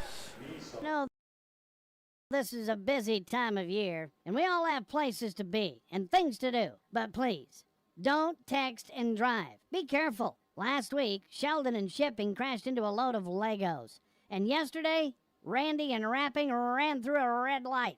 Just slow down, buckle up, and put your phone down while you drive. Thank you. Now get back to work. Stop the texts, stop the wrecks. Brought to you by YDOT. Riverton Vision Center offers comprehensive eye health exams, highly trained staff, and a large selection of fashion eyewear and sunglasses. Dr. Ballard, Dr. Hinkle, and Dr. Frazier offer over 70 years of experience. Call Riverton Vision Center at 856-9451 to schedule an appointment today. When repairs are complete after a collision, you expect your car, SUV, or truck to look like new. That's the service you'll receive at Stork Auto Body in Riverton. Professionalism and meticulous attention to detail. You can depend on Stork Auto Body, 841 Miniweb Avenue, Riverton. The choice is yours. Sutherland's Friends of the Family Plus Consumer Credit Card lets you choose from 5% off instantly at the register or special financing on qualifying purchases. That means no forms, no waiting, no rebates. You can choose 5% off instantly with your Sutherland's credit card. Got a big project? Choose special financing. The choice is yours with Sutherland's Friends of the Family Plus Consumer Credit Card. Subject to credit approval. Minimum monthly payment required. See store for details. Only at Sutherland's. Okay, looking at our... Welcome back. I'm Cody Beers, voice of the Wyoming Indian Chiefs. During our last broadcast at Tongue River High School, a conversation was on our live stream. At this moment, I'd like to wish my apology to Coach Alita Moss, Coach Levita White, the Lady Chiefs, and Chiefs Nation. I'm sorry. Moving on. And Chiefs Nation, I apologize. Thank you. There are two ways to buy 4x4 gear, the expensive way and the smart way. The expensive way is when you buy a new truck or SUV and the dealer sells you the brush guard, the heavy-duty bumpers, the steps, lights, winch, you name it. He rolls it all in with your loan into your monthly payment. But here's the smart way. Shop at Wyoming 4x4, where you get expert advice from Dan, quality gear, professional installation, all for a whole lot less than you'd spend at a car dealer. Wyoming 4x4 on North Federal in Riverton. The smart way to roll.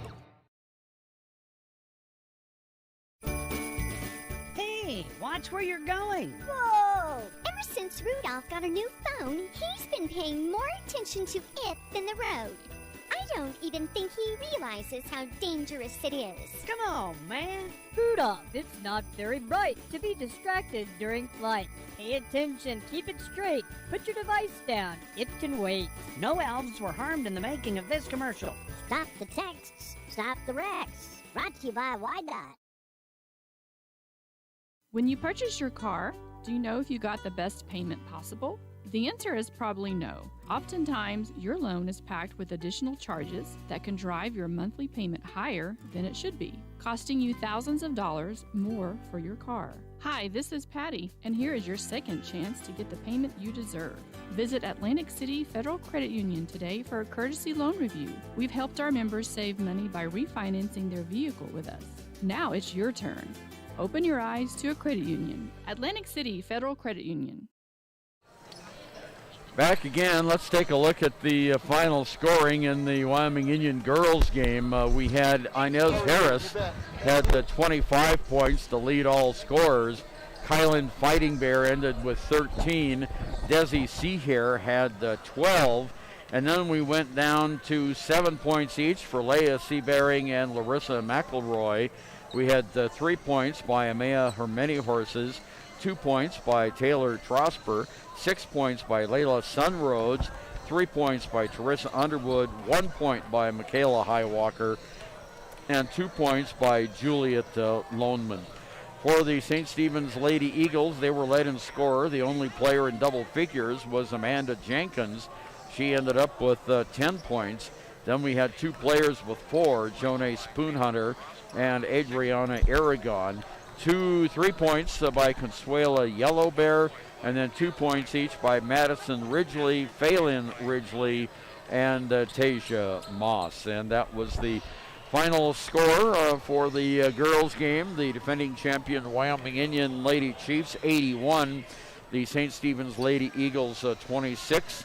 It was 49-12 at halftime, and the Eagles went out and scored 18 in the fourth period of play, and only 4 points in the fourth period of play by the Lady Eagles. That's the game. Next, coming up is going to be very interesting, Cody. As you mentioned, you've seen St. Stephen's already once this year up in the Wright tournament, and of course they come in undefeated on the season, and the Wyoming Indian Chiefs are still looking to get their game going. They are 0-3.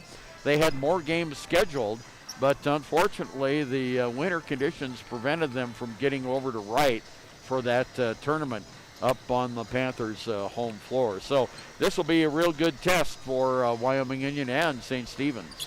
Yeah, we want to finish up the girls broadcast with our Papa Murphy's players of the game. First, for the St. Stephen's Lady Eagles, we'll go with sophomore Amanda Jenkins. Jenkins with 8 points today. She was outstanding on defense.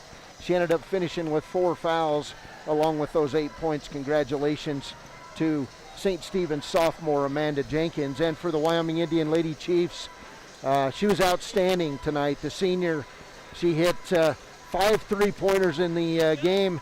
She had 4 in the first half, 22 first half points to really extend that lead for the Chiefs.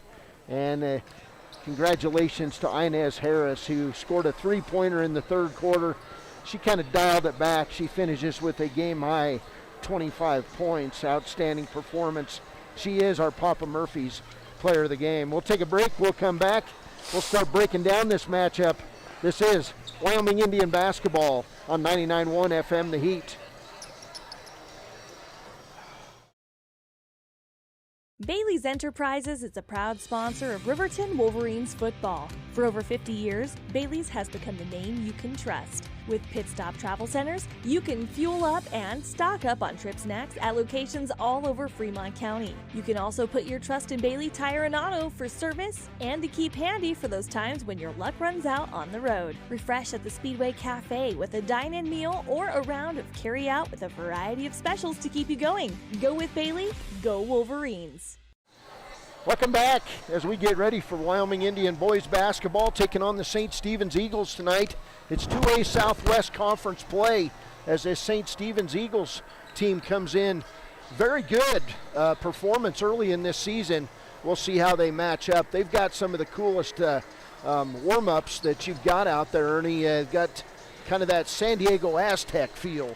Yeah, it certainly does, Cody. And speaking of San Diego Aztec, look at the St. Stephen's Eagles. They're even more Aztec-y with their warm-ups. Looks like the helmet of the Aztecs. Well, the Wyoming Indian Chiefs have warm-ups on, designed, of course, by Wyoming Indian coach Craig Ferris. And he's a very good designer, and of course the Chiefs across the chest is in the language of Arapaho, and so as we get ready for the pregame, Wyoming Indian would come out to start this season. They would go to the tournament over in Tongue River, and it would be Wyoming Indian dropping a 65-51 game to the Wright Panthers over in Tongue River. They would also drop a contest against Tongue River. That was an 82-62 game, and they would lose a heartbreaker in the start of that tournament, 57-50 to the Bighorn Rams. In that Bighorn game, it was 22 points for Tough Seabearing, 8 points for Isaiah Burnett. For Wyoming Indian, in the game against Tongue River, it would be, excuse me here as I turn pages in the scorebook. Tough Seabearing again led the way with 23 points. Brandon Coffey had 11 points off the bench, and Tyson Soundingsides with 13 points off the bench for the Chiefs in that loss. And then Wyoming Indian came out against Wright and dropped a 65-51 contest to that game. And in that contest, it was Tough Seabearing with 12 points, and Alan Redmond with 10 points, 8 points for Isaiah Burnett, and 7 points for Jarrell Tillman. This Wyoming Indian team looking to kind of make its way here and get used to each other after last year when they only played 8 games in the season, and they weren't unable to play past the regional tournament. They had 1 game at regionals against Wind River, and they would drop that contest. So this team kind of trying to get its sea legs after basically taking a couple years off, and Wyoming Indian and St. Stephen's getting ready to match up. Of course, the St. Stephen's Eagles only played 2 games in last year's regular season. They played 1 game in regionals, and so both of these teams kind of facing the same type of issues as we get ready for this contest inside Alfred Redmond Senior Gymnasium. It's going to be fun tonight, Ernie, and it'll be up and down, run and gun basketball for both of these squads. Well, that's what we've come to expect from both the Chiefs and the Eagles. And the Eagles come into this game with a 5-0 record, Cody. They, of course, had the good luck in the opening tournaments. They come in 5-0. Coach Ricky Blackburn has been very happy with the play of his team. I was just talking to the coach, and he gave me their starters. And fortunately, we've got 5 kids who have been playing. You know, you mentioned they only had 2 games last year. It was just a real bad situation. And now here we have a full gymnasium, and all the players, JV and varsity, are on the floor. This is going to be, just as you said, a great game. Well, you know, and Craig Ferris and I talked about it in the post game at the end of the tournament over in Tongue River, and you feel like you're winning even though you're not on the floor just because you took the floor for a new season.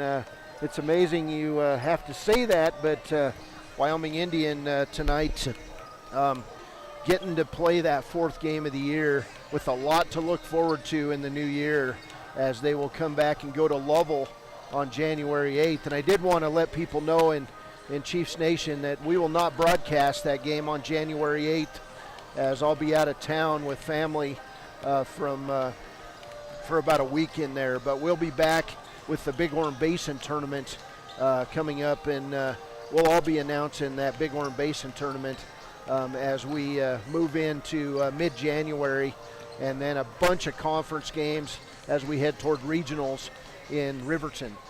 And this is unusual because this is a 2A Southwest Conference game in December. We usually don't play conference games until January, February, but here we are. This is how the schedule worked out, and this is going to be a barn burner. You know, I think there's more than 850 people in the gym. It looks like it's completely full behind us and across the way. So, you know, they did reduce the capacity of this gym when they replaced the bleachers, and they put the railings in the center of the walkways. they lost about 500 seats when they did that, but this gym still seats about 3,000 people. It does. This is the pregame show brought to you by Bailey Enterprises. We'll come back and we'll look at these starting lineups coming up. It's going to be fun from inside Alfred Redmond Senior Gymnasium. It's the coaches, the longtime coaches, Ricky Blackburn for St. Stephen's and Craig Ferris for the Wyoming Indian Chiefs. It's fun. These kids know each other. They play together, and we're about ready to go 32 minutes toe-to-toe. And this is the pregame show on 99.1 FM, The Heat. Why should you choose Lander Medical Clinic or Western Family Care for your health care? In addition to 4 locations in Fremont County, they also provide telehealth. Telehealth can be your go-to answer when you're out of town, on the road, or just can't get to urgent care. All you need is a good internet connection. To schedule a telehealth appointment, call 332-3941 today. That's 332-3941. Lander Medical Clinic and Western Family Care. With telehealth, they're putting your health first every time.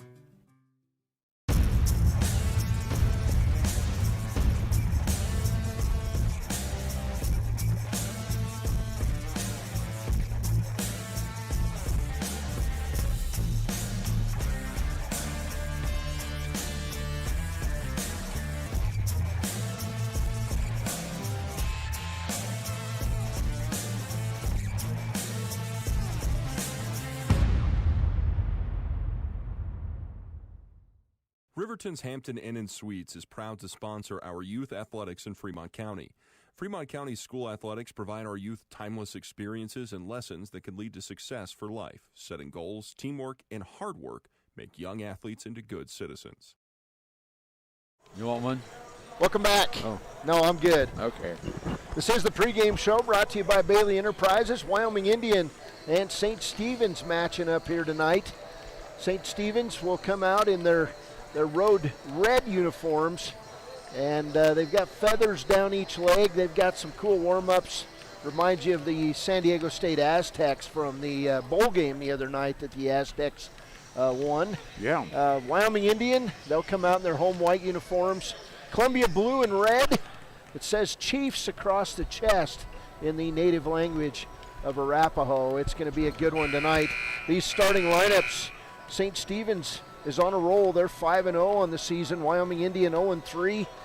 Wyoming Indian with a whole new starting cast this year, except for Tuff Seabearing, the senior, who's led them in scoring throughout the year. St. Stephen's, well, they didn't play many games last year, but we're getting ready as these teams make their way toward their benches, and it's going to be a blast inside Alfred Redmond Senior Gymnasium tonight. We'll get these starting lineups and bringing them to you. It'll be the voice of the Lander Tigers, Ernie Over. For the St. Stephen's Eagles tonight, Coach Ricky Blackburn is going to go with Caden Lone Dog, Tyron Ridgely, Stephen Lone Dog, Jaron Rhodes, and Jordan Barraza. So we've got Lone Dog, Ridgely, Lone Dog, Rhodes, and Barraza. For Coach Craig Ferris, Wyoming Indian Chiefs, Isaiah Burnett, Josh Slowbear, Tuff Seabearing, Jay Quinn Jones, and Alan Redman. So we have Burnett, Slowbear, Seabearing, Jones, and Redman for the Chiefs. And as Cody mentioned, this year the Chiefs uniform has the word Chiefs across the front, but it's written in Arapaho. And our public address announcer tonight has been making the address in Arapaho. We have 2 Arapaho teams here, the St. Stephen's Eagles and the Wyoming Indian Chiefs. All right, we've got starting lineups being announced. We'll take a quick break. We'll come back with the opening jump and the opening tip. This is Wyoming Indian basketball and St. Stephen's basketball on KWYW 99.1 FM, The Heat. From one corner of the state to the other, over 82% of Wyomingites wear their seatbelts. And to the 18% who don't, we say, let's buckle up for life, Wyoming.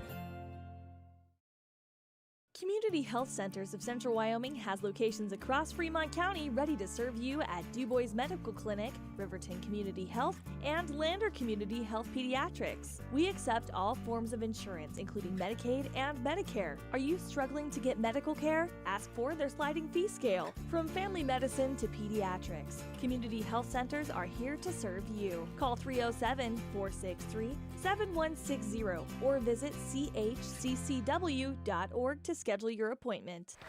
Welcome back as the Wyoming Indian Chiefs being announced. The starters for St. Stephen's, Caden Lone Dog, Tyron Ridgely, Stephen Lone Dog, J-Ron Rhodes, and Jordan Barraza, the big man. And they're expecting big things out of Barraza this year. He can jump through the ceiling. For Wyoming Indian, the starters, Isaiah Burnett, a junior, Josh Slowbear, a senior Tuff Seabearing, junior Jaquin Jones, and junior Alan Redmond. And we're about ready to go as St. Stephen's out in their white home uniforms. Columbia blue numbers, it says Chiefs across their chest. They've got Chiefs on each leg and Columbia blue and red striping along each side. St. Stephen's has Barraza steps in red uniforms, black lettering trimmed in white with the feathers on each side, as now Isaiah Burnett steps in to jump it up against Barraza. And we're underway as an offensive tip taken away by St. Stephen's, and here's Ridgely, top of the key. He'll give it off left side to Caden Lone Dog, and Lone Dog will drive left side. Wyoming Indian out in the man defense to start things off. They'll find Barraza, his turnaround shot not good, and rebound taken away by Tuff Seabearing, the newly trimmed Tuff with the new haircut.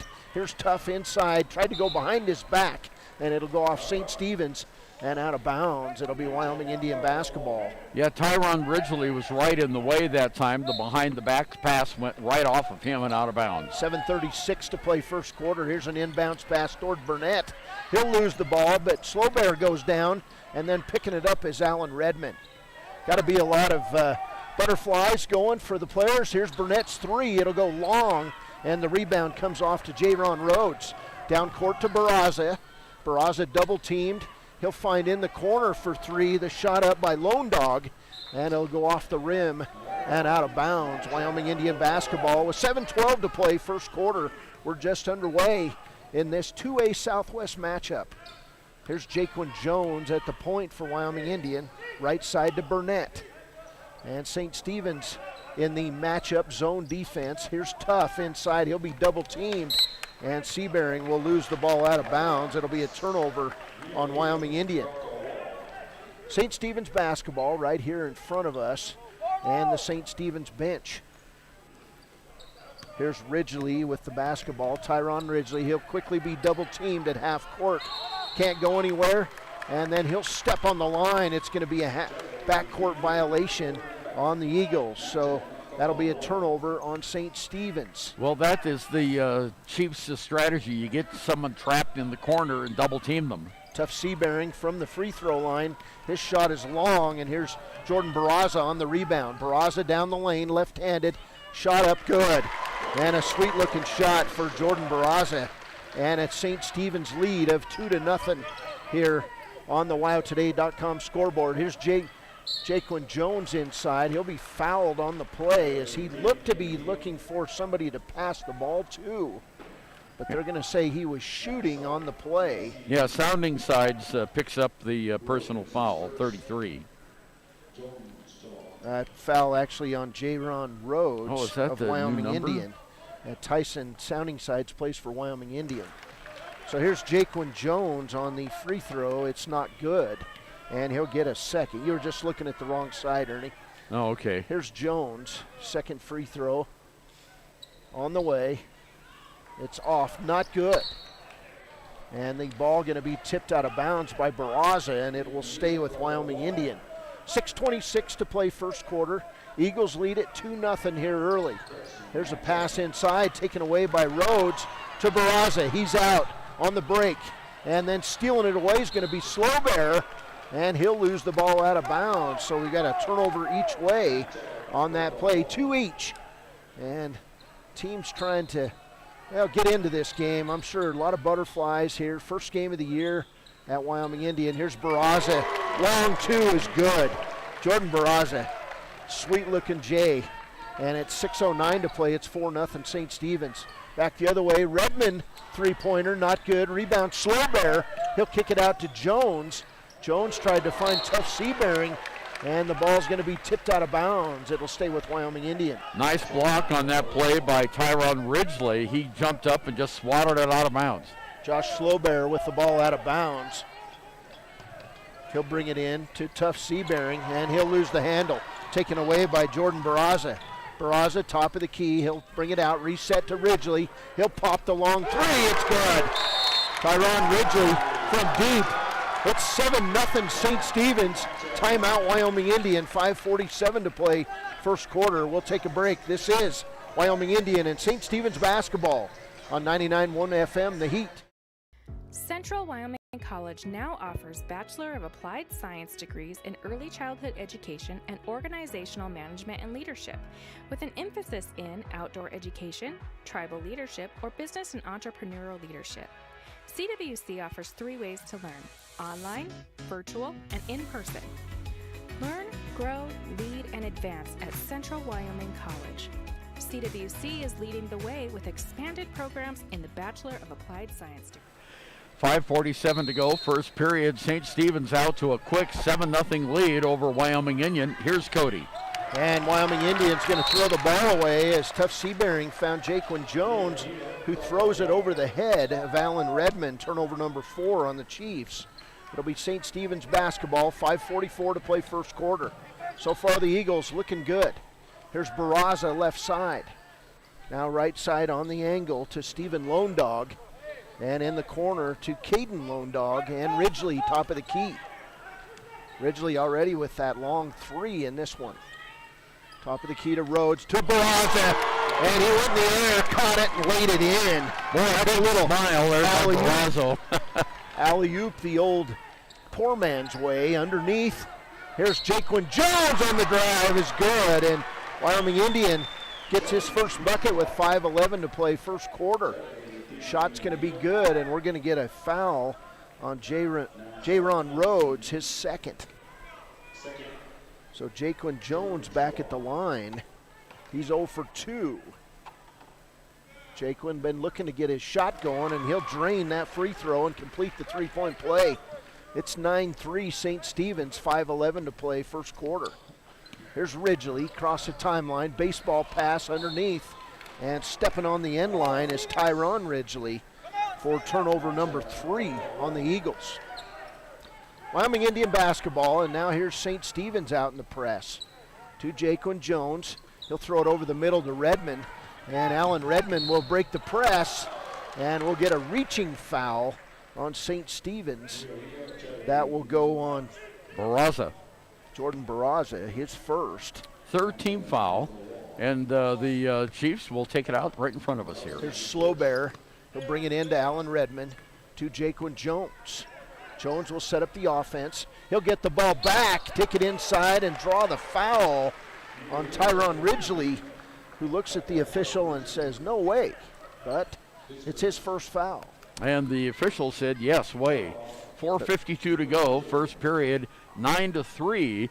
Wyoming Indian at the free throw line. St. Stephen's leads in the game. Jaquin Jones back up there. His free throw is good. So Jaquin now with all 4 of Wyoming Indians' points in the first quarter. He's 2 for 4 at the line. Jaquin's second shot on the way, in and out. And the rebound taken away by Rhodes. He'll find Ridgely. Ridgely with the left-handed dribble inside, lays it up. Not good, and we're going to get a player control foul as tough Seabearing took the charge from Tyron Ridgely, and that'll be his second foul. So already St. Stephen's with 2 players with 2 fouls each. Ridgely with 2 and Rhodes with 2. Only 1 foul so far on Wyoming Indian in this game. 9-4 St. Stephen's. Jaquin Jones down to Slowbear. He'll walk with the basketball as he tried to find tough Seabearing. And that'll be turnover number 5 on Wyoming Indian. 9-4 ball game, almost halfway through this first quarter. Here's Rhodes, right side to Lone Dog. His shot is going to go up and good, and Caden Lone Dog with his first bucket. It's 11-4 St. Stephen's. Back the other way, here's tough Seabearing to Redmond. outside to Burnett. Now Jaquan Jones.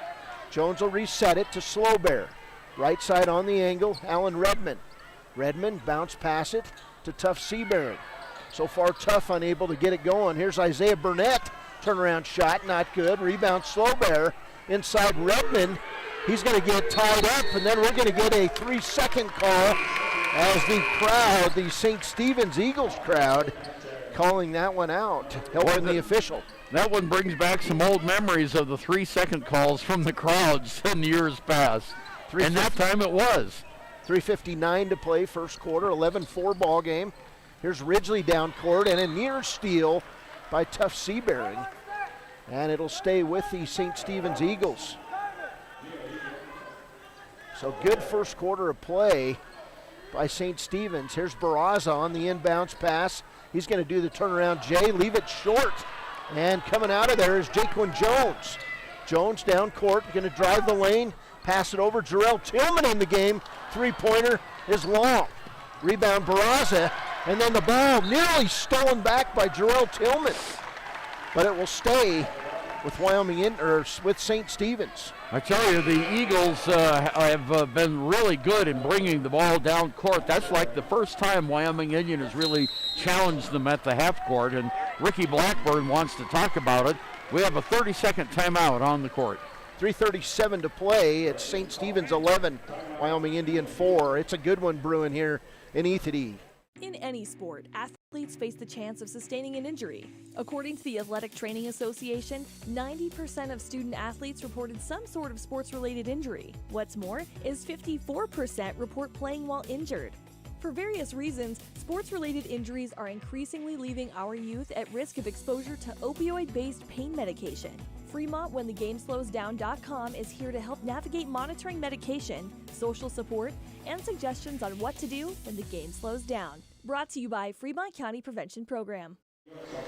Welcome back to Alfred Redmond Senior Gymnasium. Cody Beers, Ernie Over on a Thursday night. Tomorrow's New Year's Eve. Wow, this year went by quickly.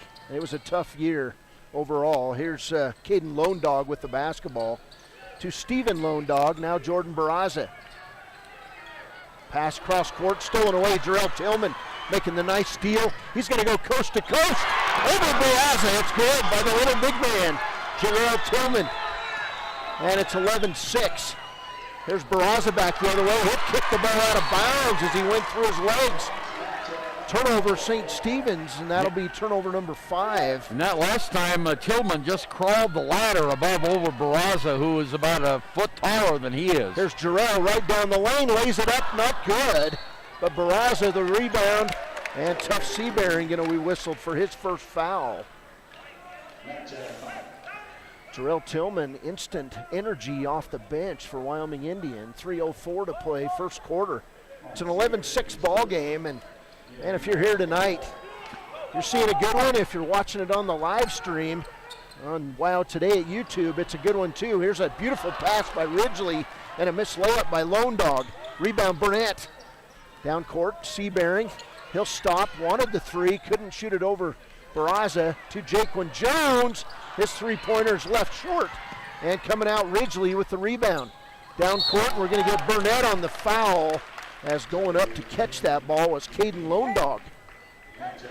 So Burnett's first foul, second team foul on Wyoming Indian.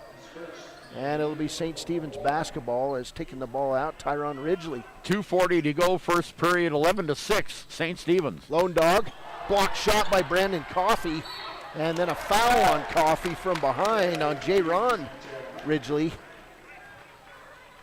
And that foul is going to be the first on Brandon Coffey. Yeah, St. Stephen's will have it out underneath their own basket. 2.5 minutes to go here, first period. Here's the ball passed into Rhodes to Ridgely. Ridgely bodying up on Tillman. And we're going to get a foul on Jarrell Tillman. And making all the contact was Tyron Ridgely. Well, he was using his muscle that time. He's a big player, and he drew the foul. First foul on Tillman. Out top of the key, here's Lone Dog going up against Coffey. Lone Dog bring it back out to the top of the key. Kicks it off to Barraza, now underneath Ridgely. Beautiful pass and layup by Tyron Ridgely. He's got 5 points, and it's 13-6. St. Stephen's. Back the other way, Jaquan Jones with the short jumper. And Jones now with 6 points. It's 13-8. To Jordan Barraza in the corner. Lone Dog, his long J, is an air ball. Rebound, Isaiah Burnett. And here comes the Chiefs, urged on by their coaches to run. To Tuff, to Burnett. Now Jones, left side, Brandon Coffey for three. It's good. Brandon Coffey, his first bucket. It's the first three for the Chiefs, and it's a 2-point game. Back the other way, here's Ridgely. He'll lose it. Steal by Tuff Sebring to Jarrell Tillman. Lay it up. Missed the layup. That would have tied it up. Back we go the other way, St. Stephen's. Here's Rhodes. He'll deliver it around his back and run over Tuff Sebring. Player control foul. And the third foul on Jerron Rhodes. We're going to get substitutes coming in for Wyoming Indian. Tyson Soundingside's going to enter the game. Alan Redmond. And for St. Stephen's, it'll be Dane Antelope in the game. And I saw on Facebook today, Dane Antelope's parents had a good picture of him there, and they were proud. He'd be playing tonight at Alfred Redmond Senior Gymnasium. 1:21 to play, 2-point game. Here's Alan Redmond in the corner. Isaiah Burnett for three, good. Isaiah Burnett wants that setup three, and he got it. And guess what? The Chiefs up 14-13. 1:08 to play first quarter. Here's Barraza to Ridgely. Ridgely drives left side, goes back right. Turnaround Jay on the way, not good. Rebound and a kick out and a tip. That time and a steal by Stephen Lone Dog. Turnover number 6. And the ball will go out of bounds off Wyoming Indian. It'll stay at St. Stephen's' end with 52.1 seconds to play first quarter. Well, there's been a lot of energy in this game, and the crowd here at the Alfred Redmond Senior Gymnasium is really into it. Here's Ridgely. He'll inbound it to Stephen Lone Dog. Lean Dog nearly stolen away, and it was by Coffey. He'll find Jaquan Jones. Jones inside, lays it up and good. Jaquan Jones in 8 points in the corner. And a timeout taken by St. Stephen's. It's Wyoming Indians 16, St. Stephen's 13. We're back after a break on 99.1 FM, The Heat. Is your resolution this year to be healthier? You may have made a commitment to improve your physical health, but don't forget about your financial health.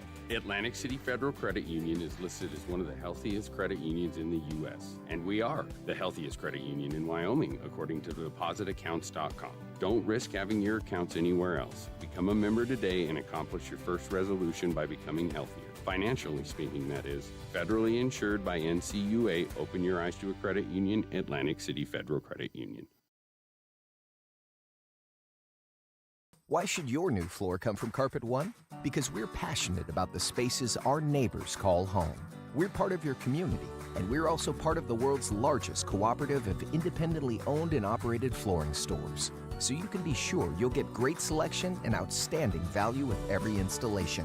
Whether it's carpet, hardwood, tile, or luxury vinyl, our experts take the guesswork out of choosing the right floor. We're your local Carpet One Floor and Home, the one store for your perfect floor. Welcome back. Wyoming Indian will have the ball. 39 seconds to go as St. Stephen's will have the ball in the backcourt. Here's Cody. 39 seconds to go, first half.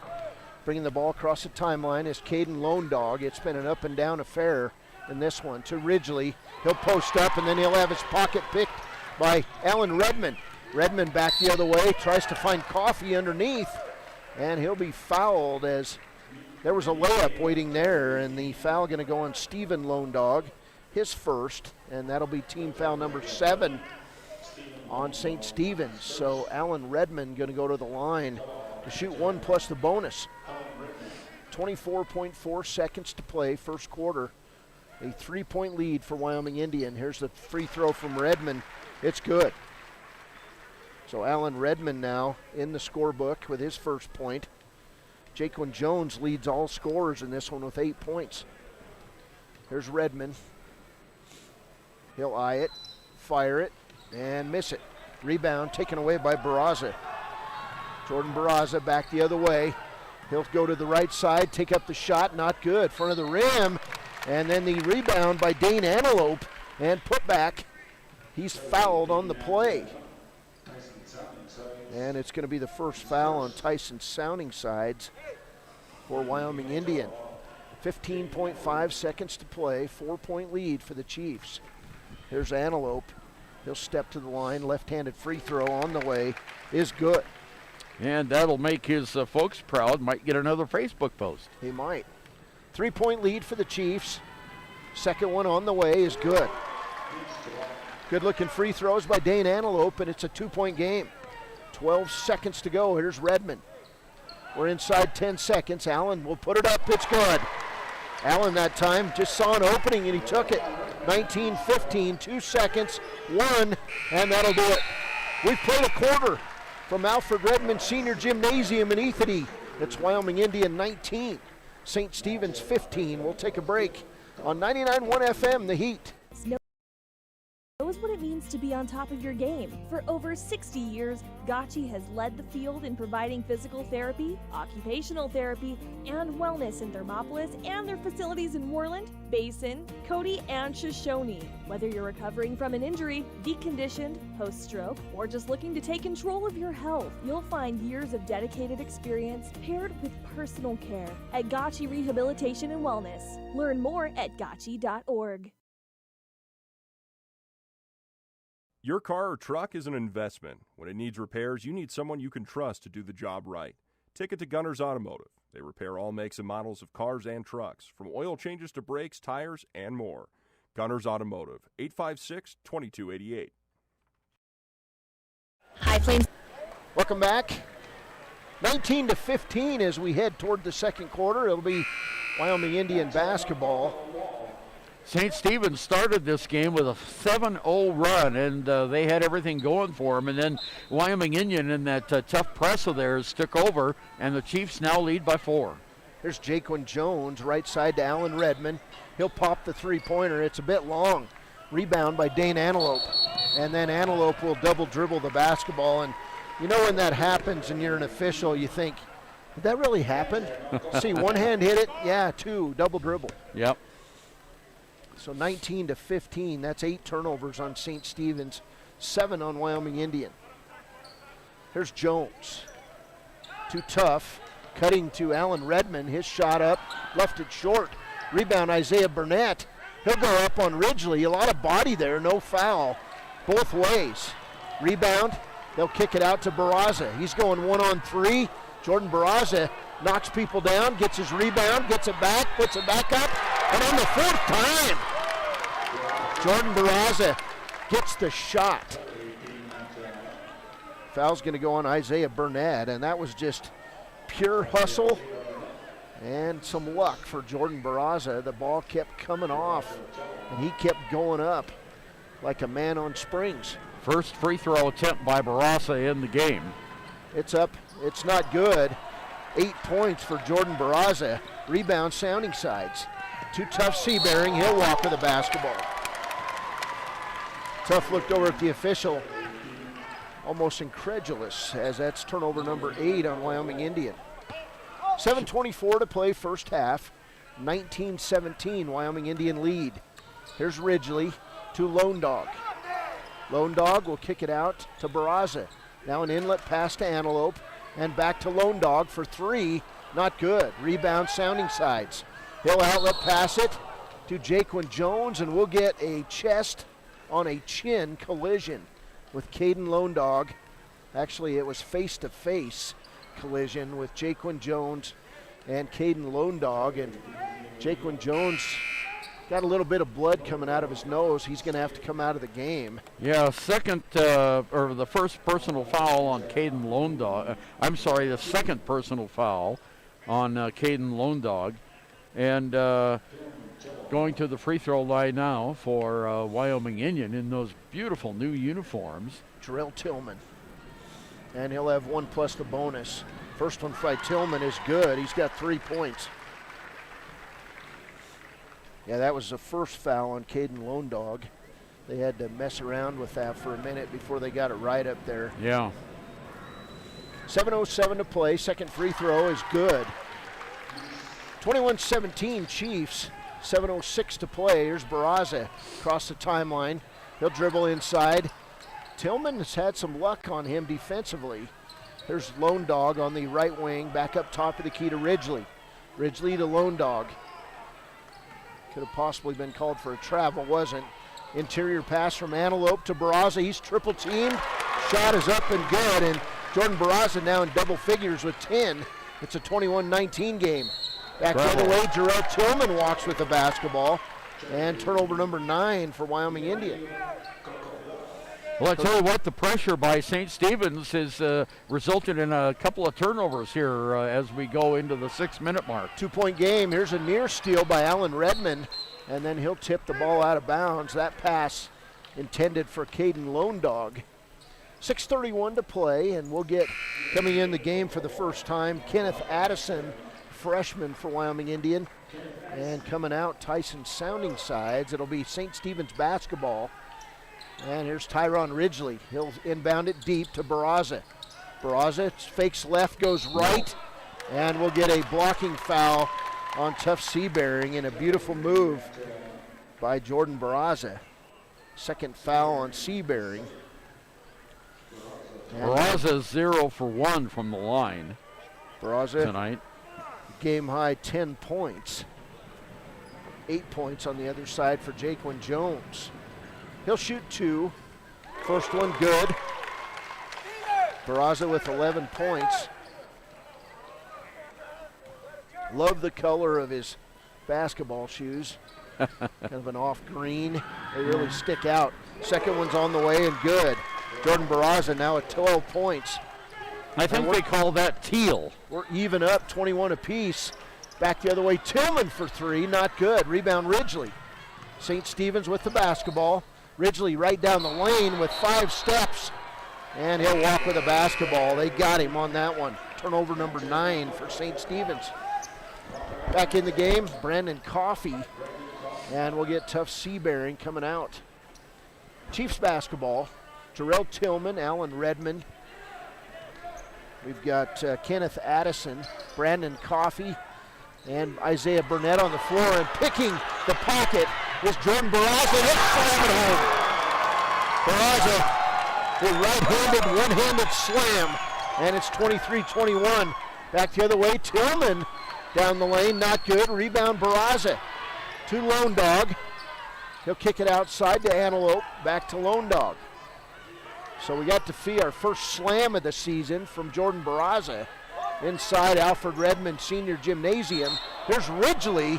He'll walk with the basketball. 10 turnovers now on the Eagles. And coming back in the game is going to be Jaquan Jones. Coming out, Alan Redmond. So Jones with a tissue stuffed up his nose to stop the bleeding. Here comes the point guard.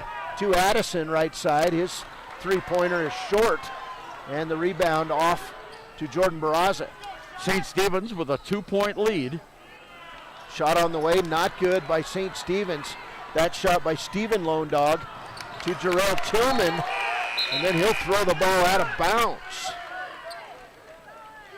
Well, that was the fast break was going, and it was a little bit too fast, and the ball squirted out of bounds here at Alfred Redmond Senior Gymnasium.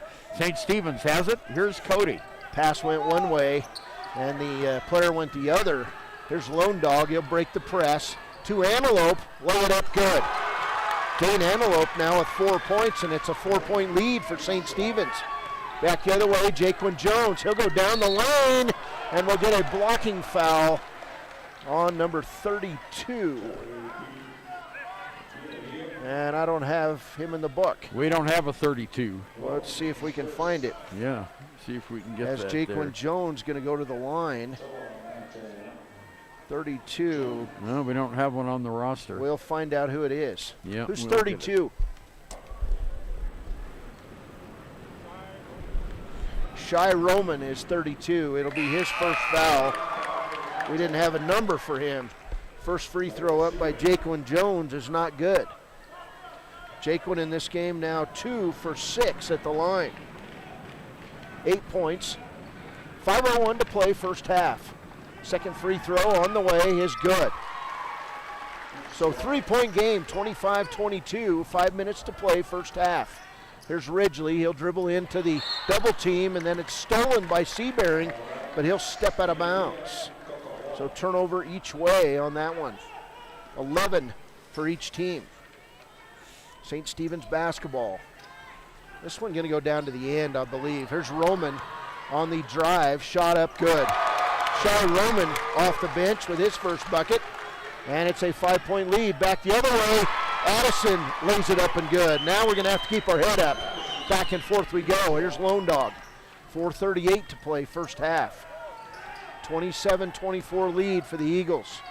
Here's Ridgely. He'll set it up. Guarded closely by Jones. Tried to throw it underneath. And a steal by Coffey. And then a foul on Ridgely. His third. So that'll be team foul number 10. And we'll get Brandon Coffey to the line. He'll shoot the double bonus, as that's team foul number 10. Coffey has one tray in the game. This will be his first free throw, Cody. Left-hander steps up, on the way, good. Brandon Coffey got a lot of varsity experience last year, his first varsity minutes. Arthur Shakespeare coming in now, replacing the Ridgely. Coffey with 4 points, second free throw on the way is good. And it's a 1-point game, 27-26, St. Stephen's. There's Lone Dog, across the timeline, guarded closely by Jaquin Jones. He'll kick it off left side to Shakespeare. He'll lose the handle, it'll go out of bounds. Oh boy, and they're gonna say, nope, they're gonna overrule it. As one official said it was off Wyoming Indian and out of bounds. The other official says nope, it was off St. Stephen's and out of bounds. And now they're talking it out in the middle of the court. Now all three officials are talking it out. Who's going to get it? Wyoming Indian. Okay, there we go. Crowd on that side was cheering for Wyoming Indian. Are they getting together and saying, are we going to have a burger after the game? That's right, yeah. Wyoming Indian basketball. Here's tough Seabearing. Bounce pass inside. Ridgely. Rebound Burnett. Put back, not good. Rebound Burnett. He'll try to dribble and lose the ball. And then Isaiah Burnett going to be whistled for foul number 3. Well, we have two players with 3 fouls on each team. Tyron Ridgely and now Isaiah Burnett. So Isaiah Burnett in foul trouble. And we're going to head to the other end as that's team foul number 8 on Wyoming Indian. And Alan Redmond's going to enter the game for Burnett. So to the line, Caden Lone Dog, he's got 2 points. His first free throws tonight, Cody. St. Stephen's 4 for 4 at the line. First one by Lone Dog, not good. Rebound Brandon Coffey. And Coffey with his head down. He's going to go to the hole, lay it up good. Coast to coast for Brandon Coffey. He's got 7 points. And it's a lead of 28-27 now for the Chiefs. That is lead change number 3. Back the other way, Roman for 3, not good. Rebound Redmond, down court. Tough Seabearing lays it up and good. That time the Chiefs fast break won the day.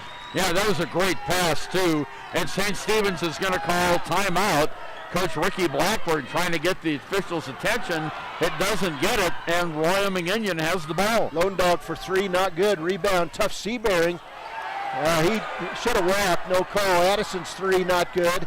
Rebound taken away by Arthur Shakespeare. So Shakespeare back down the floor, throws up the 3. That's good, and now Ricky Blackburn says, I'm not going to call time. Yeah. We're tied up, 30 apiece. Here's Jaquin to Brandon Coffey, 3-pointer, not good. Addison will run it down, save it in to Redmond. Redmond bounce pass to Coffey. He'll save it and then tipped out of bounds by Dane Antelope.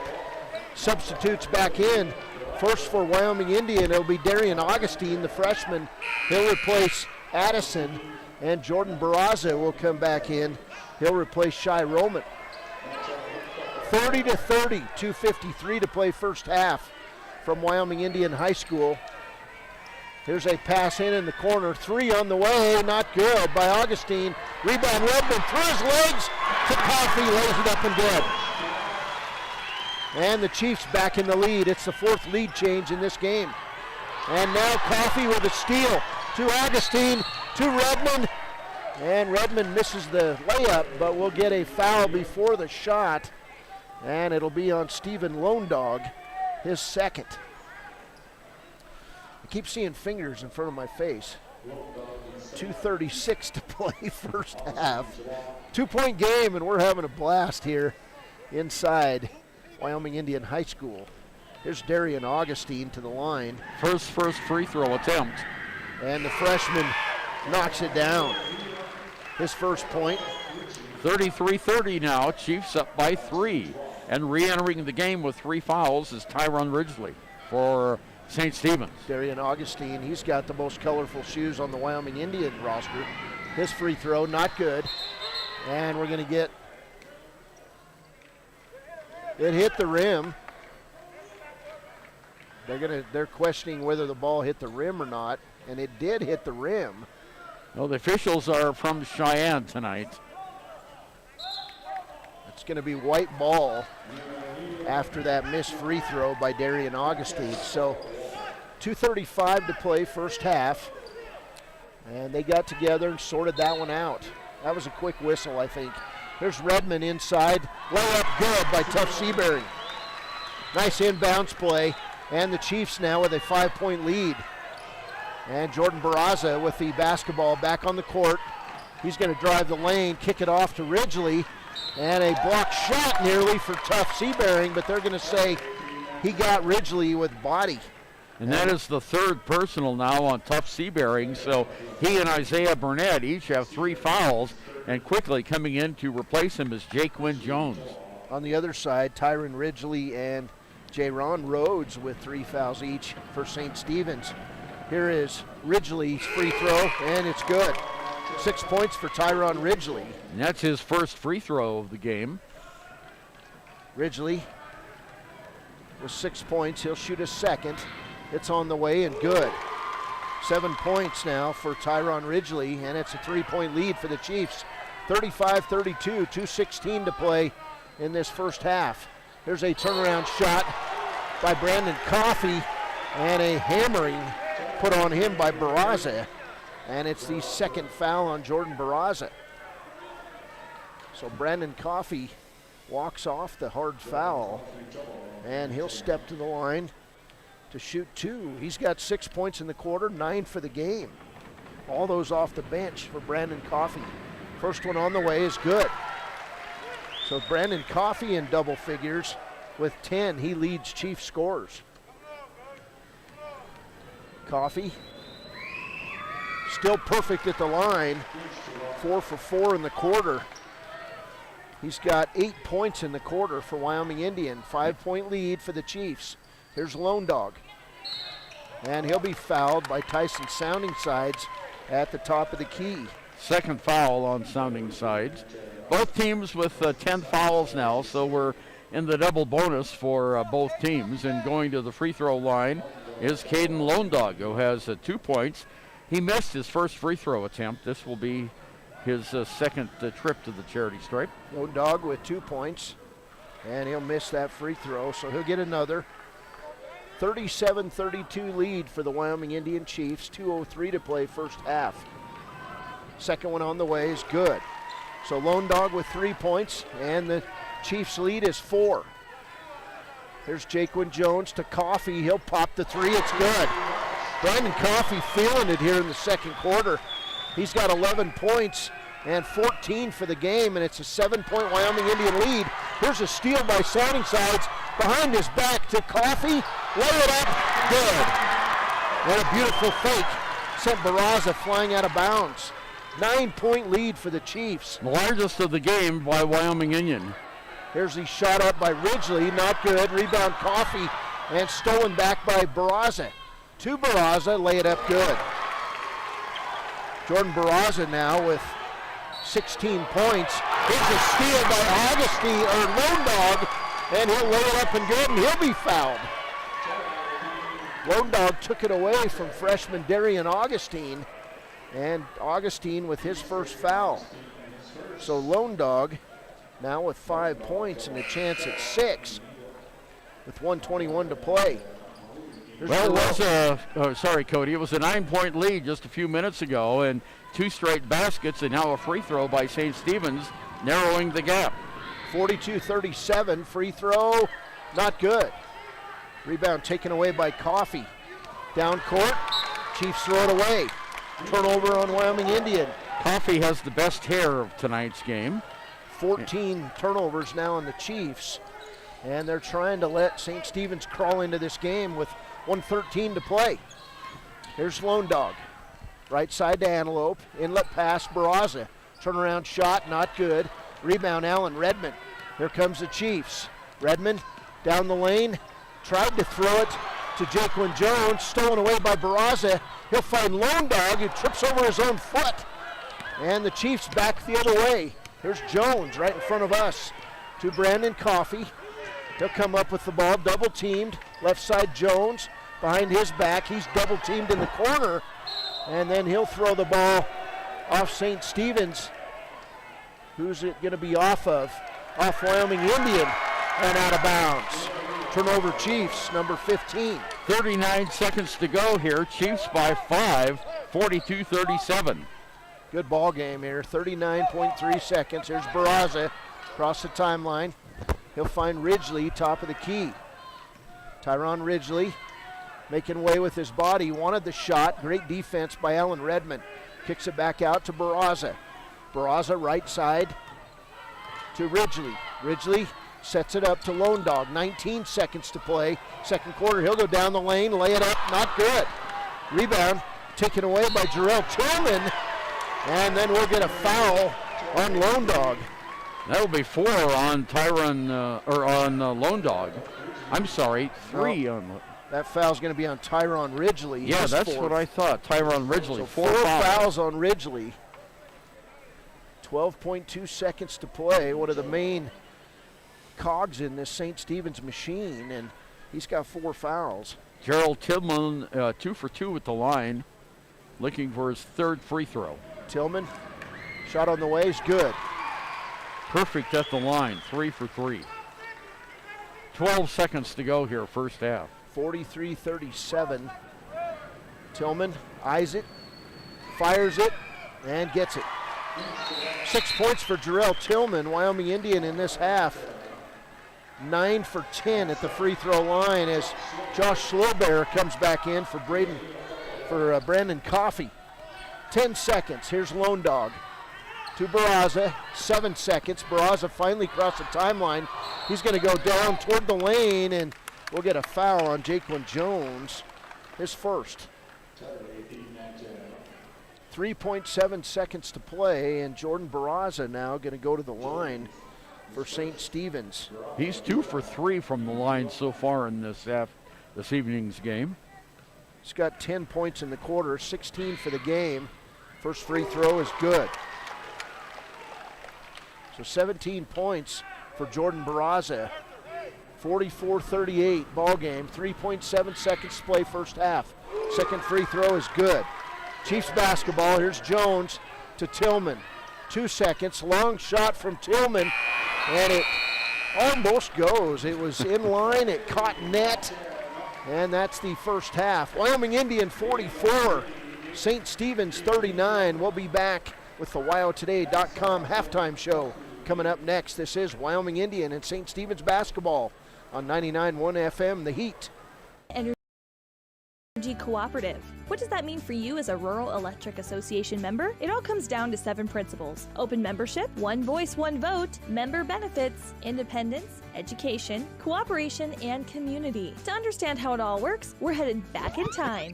In 1879, electricity was in major cities, but rural areas were out of luck. In 1935, President FDR made it possible for companies to build power lines to unserved areas. By the time we hit 1941, some 400 electric co-ops had been organized to serve rural America, just like High Plains Power. For more information, visit highplainspower.org.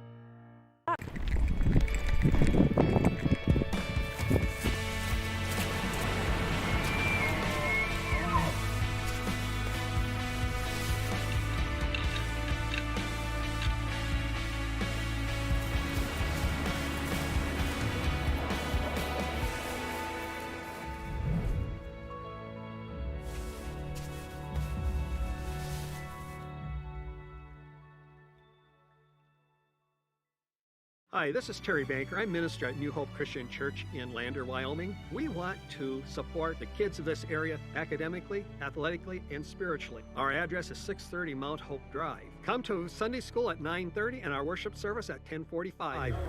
Welcome back. Halftime score, Wyoming Indian 44 and the St. Stephen's Eagles 39. And we're on video, Ernie, from the back, and there's more skin sticking out of your hair than out of mine. Is that right? I guess. Let me read this. There we go. That hides it a little. WyoToday.com halftime show. Cody Beers, Ernie Over, and it was a good first half. It was entertaining and fun and the whole deal. 18 points for Jordan Barraza, 16 off the bench for junior Brandon Coffey to lead Wyoming Indian, and we've got a barn burner here. It's 44-39. We'll be back in about 2 minutes with the halftime stats. This is the WyoToday.com halftime show on 99.1 FM, The Heat. Former University of Wyoming quarterback Josh Allen is worthy of Wyoming. 23 plays into my first start here at the University of Wyoming. I dropped back, kind of went through a progression. I saw the middle of the field kind of open up. I decided to lower my shoulder. His helmet went straight into my collarbone here. We landed on the 20-yard line.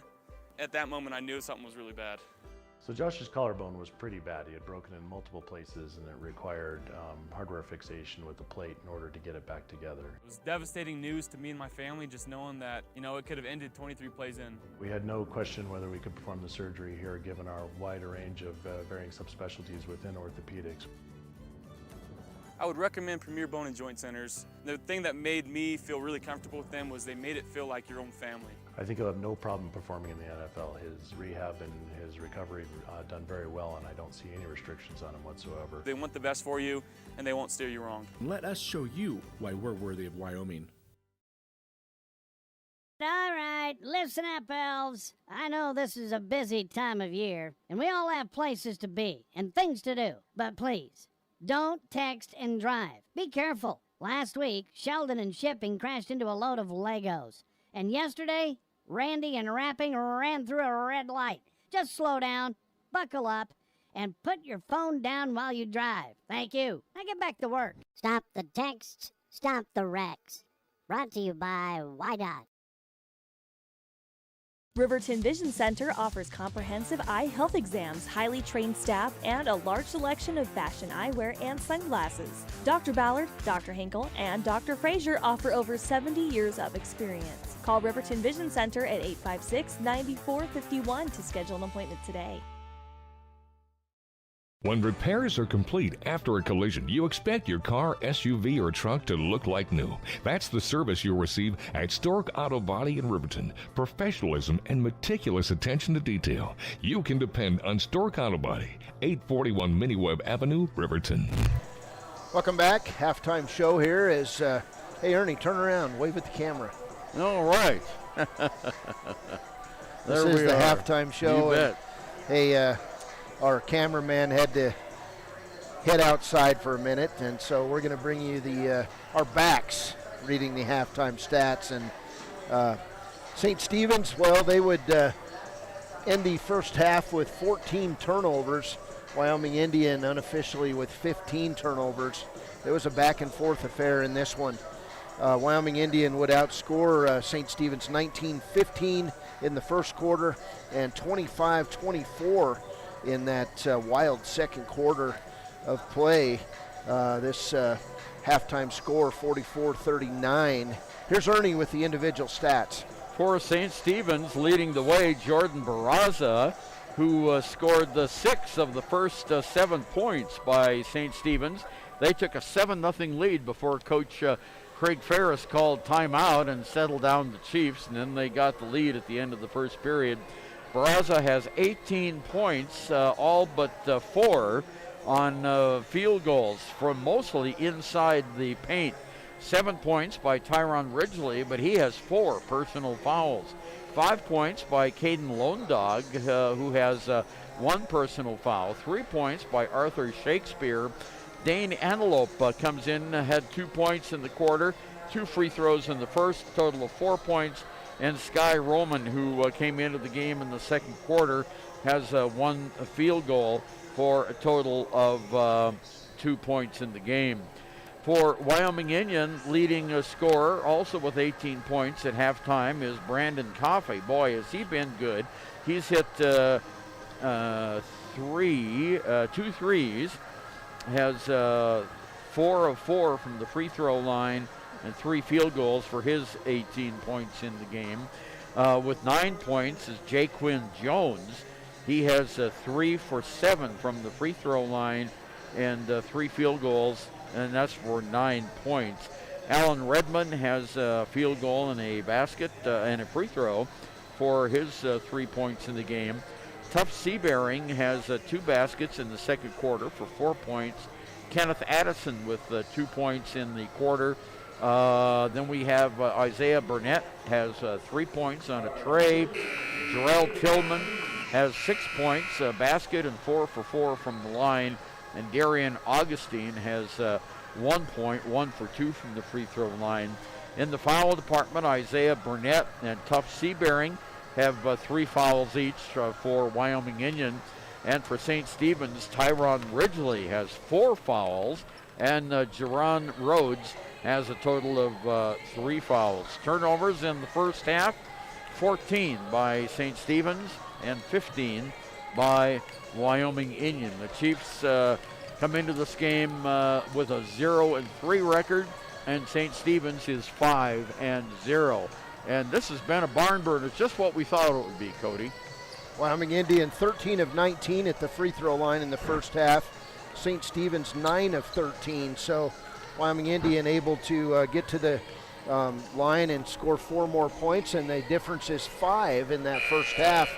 And foul trouble, well, you got to wonder about Tyron Ridgely. He's a big part of this team, and he has those 4 first half fouls. So 3, hey, don't wipe me with that. This is Wyoming Indian basketball. We'll be back with the second half of play on 99.1 FM The Heat and on WYO Today at YouTube. Hey, thanks for watching. We got up to 121 viewers, and that's probably a lot of people sitting around the TV watching this one. We'll be back. Second half coming up in this 2A Southwest Conference matchup. It's an all Fremont County battle here on 99.1 FM The Heat. The choice is yours. Sutherland's Friends of the Family Plus Consumer Credit Card lets you choose from 5% off instantly at the register or special financing on qualifying purchases. That means no forms, no waiting, no rebates. You can choose 5% off instantly with your Sutherland's credit card. Got a big project? Choose special financing. The choice is yours with Sutherland's Friends of the Family Plus Consumer Credit Card. Subject to credit approval. Minimum monthly payment required. See store for details. Only at Sutherland's. There are 2 ways to buy 4x4 gear, the expensive way and the smart way. The expensive way is when you buy a new truck or SUV and the dealer sells you the brush guard, the heavy-duty bumpers, the steps, lights, winch, you name it. He rolls it all in with your loan into your monthly payment. But here's the smart way. Shop at Wyoming 4x4, where you get expert advice from Dan, quality gear, professional installation, all for a whole lot less than you'd spend at a car dealer. Wyoming 4x4 on North Federal in Riverton. The smart way to roll. Welcome back to Alfred Redmond Senior Gymnasium. Cody Beers and Ernie Over. We've got a 44-39 Wyoming Indian lead as we head into the second half of play. And it's going to be Wyoming Indian basketball as we start things off. Foul trouble, 2 players for Wyoming Indian. Isaiah Burnett, Tuff Seabearing with 3 fouls each. On the other side, Tyron Ridgely with 4, Jerron Rhodes with 3. And the starters out for both teams. Here's Jaquin Jones with the basketball, right side to Slowbear. Josh Slowbear inside to Tuff. Beautiful pass to Burnett. His shot up and good, and we're underway quickly. 46-39 Chiefs lead. 7:43 to play third quarter. Here's Lone Dog, long 3, not good. And Seabearing away with the handle to Slowbear, and he'll take it up. Block shot by Barraza. And Jaquin Jones will get the runaway ball to Tuff Seabearing in the lane. Lefty up, not good. And then we're going to get a held ball between Seabearing and Jerron Rhodes. And the alternating possession will go to St. Stephen's. Wyoming Indian 46, St. Stephen's 39, just underway in the third period. There's Lone Dog, crossed the timeline, nearly walked with the basketball. He'll kick it off to Ridgely.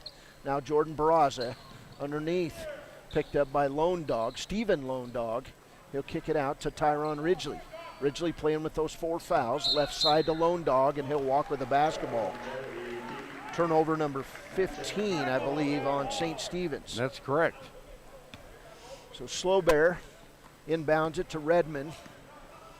Wyoming Indian basketball. Left side, Jaquan Jones for 3.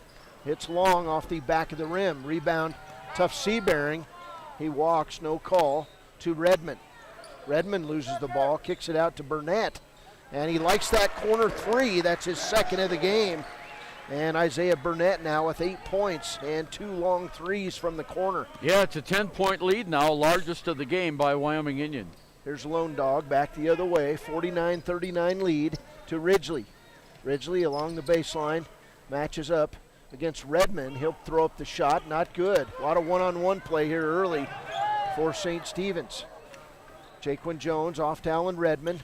Left side, Seabearing, take it under, lay it up, good. 6 points now for Seabearing, and the lead is 12, 51-39. And we'll get a timeout taken by St. Stephen's Ricky Blackburn. It's a full timeout with 6:03 to play in the third quarter. Wyoming Indian 51, St. Stephen's 39.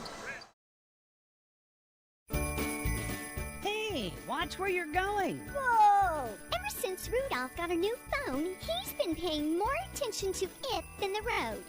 I don't even think he realizes how dangerous it is. Come on, man. Rudolph, it's not very bright to be distracted during flight. Pay attention, keep it straight. Put your device down. It can wait. No elves were harmed in the making of this commercial. Stop the texts, stop the wrecks. Brought to you by WYDOT. When you purchase your car, do you know if you got the best payment possible? The answer is probably no. Oftentimes, your loan is packed with additional charges that can drive your monthly payment higher than it should be, costing you thousands of dollars more for your car. Hi, this is Patty, and here is your second chance to get the payment you deserve. Visit Atlantic City Federal Credit Union today for a courtesy loan review. We've helped our members save money by refinancing their vehicle with us. Now it's your turn.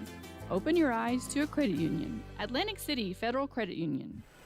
51-39, 6 minutes to go. Both teams with the Arapaho language name of their teams on their uniforms. The Chiefs on their chest and the Eagles on their trunks. Here's a shot by Barraza. It's short.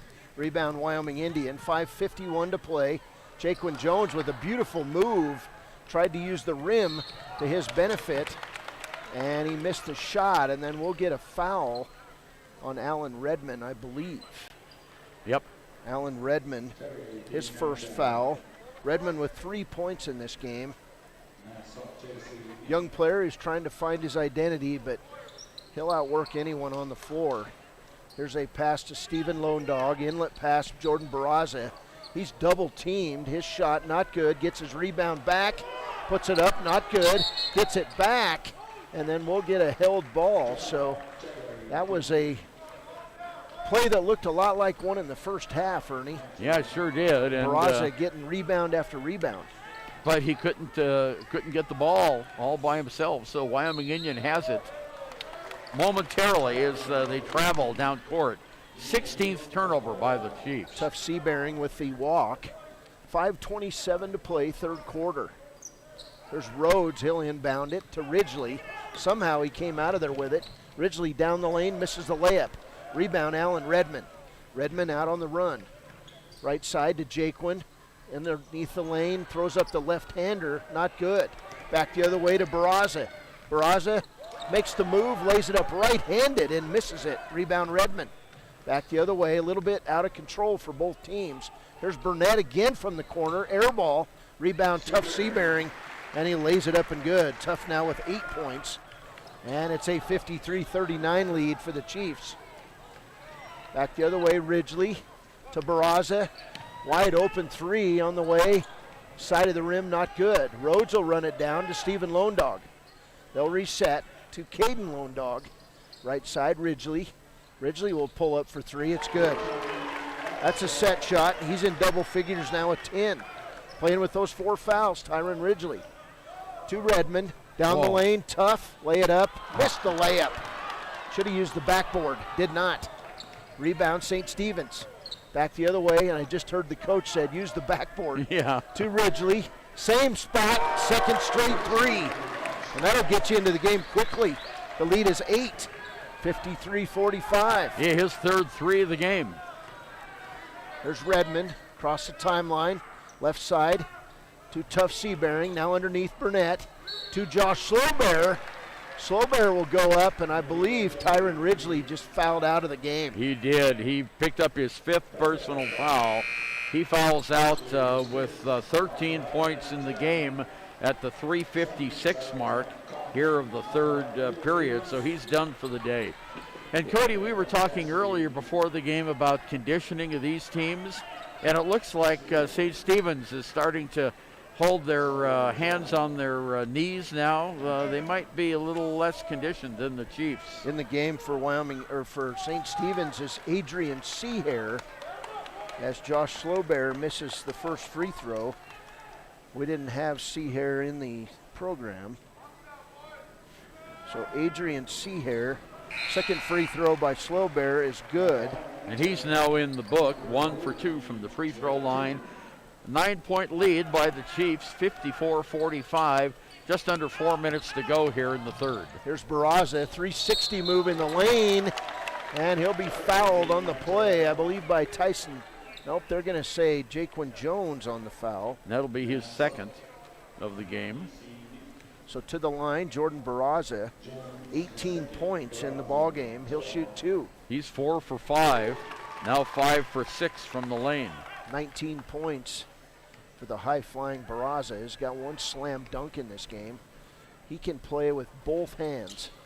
Second free throw, not good. Rebound, Sounding Sides to Jones. Wyoming Indian basketball across the timeline.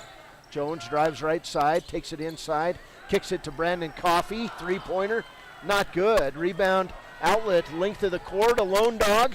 Shot not good. And then coming out, Sounding Sides. Here we go on the run to Isaiah Burnett. 3:30 to play third quarter. In the corner, Jaquan Jones wide open, did not take the shot. To Isaiah Burnett. Now in the lane, posting up, Sounding Sides, good. Tyson Sounding Sides in the book with his first bucket. And the Chiefs' lead is 10, 56-46. Here's Seahair, left side to Barraza. Barraza to Lone Dog. Caden Lone Dog been working hard in this game. His shirt tail is out of his shorts. He's been all over the place. Here's Stephen Lone Dog for 3. It's good. So the scoring in this quarter for St. Stephen's, 3 threes and 2 free throws. Here's a shot not good, taken away by Rhodes. And then losing the ball out of bounds is Seahair on the turnover. 16th turnover by the red-clad St. Stephen's Eagles. And Wyoming Indian will have it on the far side. Substitutions coming in, Shai Roman coming in for the Eagles, and coming out of the game is number 11. Seahair. Here's nice pass. Jaquan Jones gets it from Tough Seabearing, who's back in the game. And Jarrell Tillman in the game. He's going to shoot the 3. Not good. Rebound, Barraza. St. Stephen's has numbers. There's Roman to Lone Dog. Back to Roman. Lay it up good.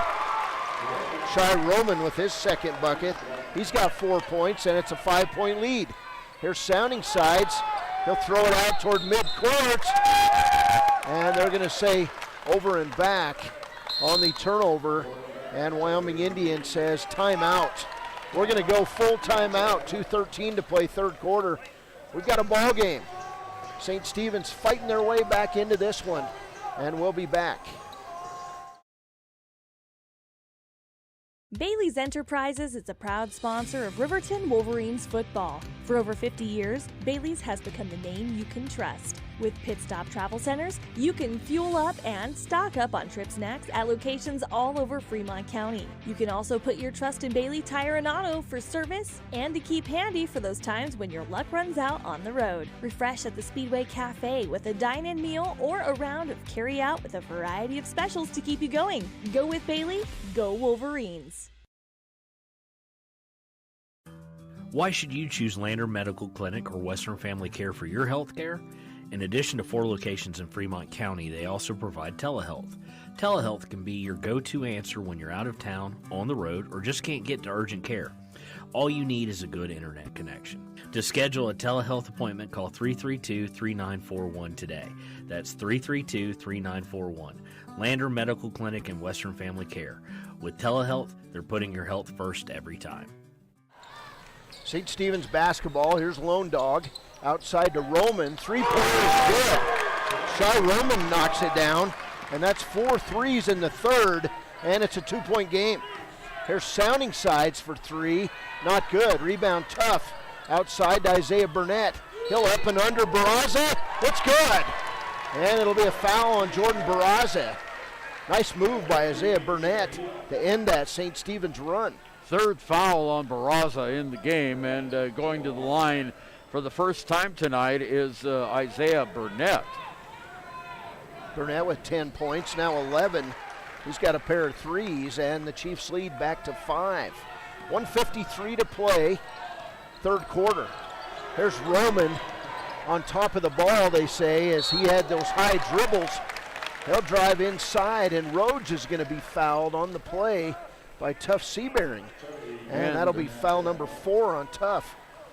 Yeah, and he's going to come out of the game. Coach Craig Ferris goes to the bench, and going to the free throw line here is Roman. And Barraza. Rhodes with the shot sorry. On the free throw. His first points of the afternoon. Second free throw. All over and off the backboard, it's good. So 2 points for J-Ron Rhodes, and it's a 3-point game. 1:40 to play here, and then Alan Redmond walks for the basketball. That'll be turnover number 18 on Wyoming Indian. So 3-point game, it's anybody's ball game. Here's Stephen Lone Dog. Lone Dog part of that run here in the third quarter with a 3-pointer to bring St. Stephen's back into this one. And here's Roman, who hit a 3 of his own. To Barraza. He'll go inside, turnaround jump shot. Thing of beauty from Barraza.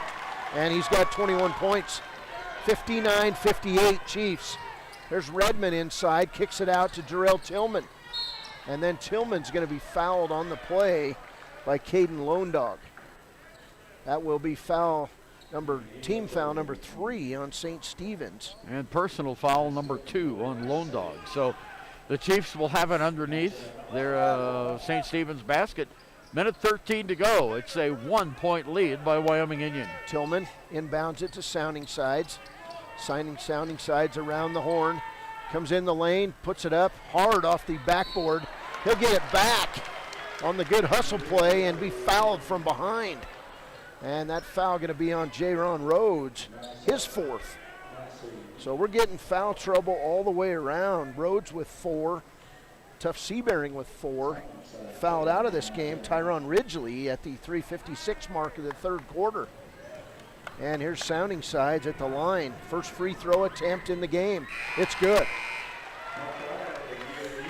First time in the game for Angel Monroe of St. Stephen's. And he'll replace Rhodes. So Coach Ricky Blackburn going deep into his bench in this one. Here's Sounding Sides. Second free throw is good. 2 for 2 in the game, 4 points. 61-58, 1 minute to play. Near steal by Wyoming Indian. Here's Lone Dog, right side to Roman. His set 3 is short. Rebound put back by Stephen Lone Dog. He's got 5, and it's a 1-point game, 61-60. 46 seconds to play, third quarter. Cross-court pass nearly stolen by Lone Dog as the pass was intended for Redmond. Nice catch by Craig Ferris. 41 seconds to play. Here's Redmond. Redmond inside to Tyson Sounding Sides. He tries to make room, can't make it. Brings it back out to Redmond. Redmond walks, no call. Finds Jaquan Jones on the back door for the layup. Jaquan now with 11 points, and it's 63-60. Back the other way, Barraza. He's got 5 in the quarter and 23 for the game, and here's a turnover on Wyoming Indian as somebody stepped over the line on the pass. Yeah, 1 point game, 63-62, 17 seconds, and St. Stephen's will have the ball and the chance to take the lead going into the fourth quarter here. Roman with the ball out of bounds. They'll run the out of bounds play. It's going to go through Barraza. You got a feeling. 3-pointer Barraza, not good. Rebound Sounding Sides, 12 seconds to Jaquan Jones. Jones going to drive down the lane, kick it outside to Isaiah Burnett, playing with 4 fouls. His shot wild, not close. And then the rebound and the shot after the buzzer, not good. And that shot put up by Angel Monroe. Well, 3 quarters in the books. Wyoming Indians 63, St. Stephen's 62. Would you have expected anything else, Ernie, over? Absolutely not. This is just what we thought it would be. Run and gun and lots of scoring. We'll be back. This is Wyoming Indian St. Stephen's basketball on 99.1 FM, The Heat.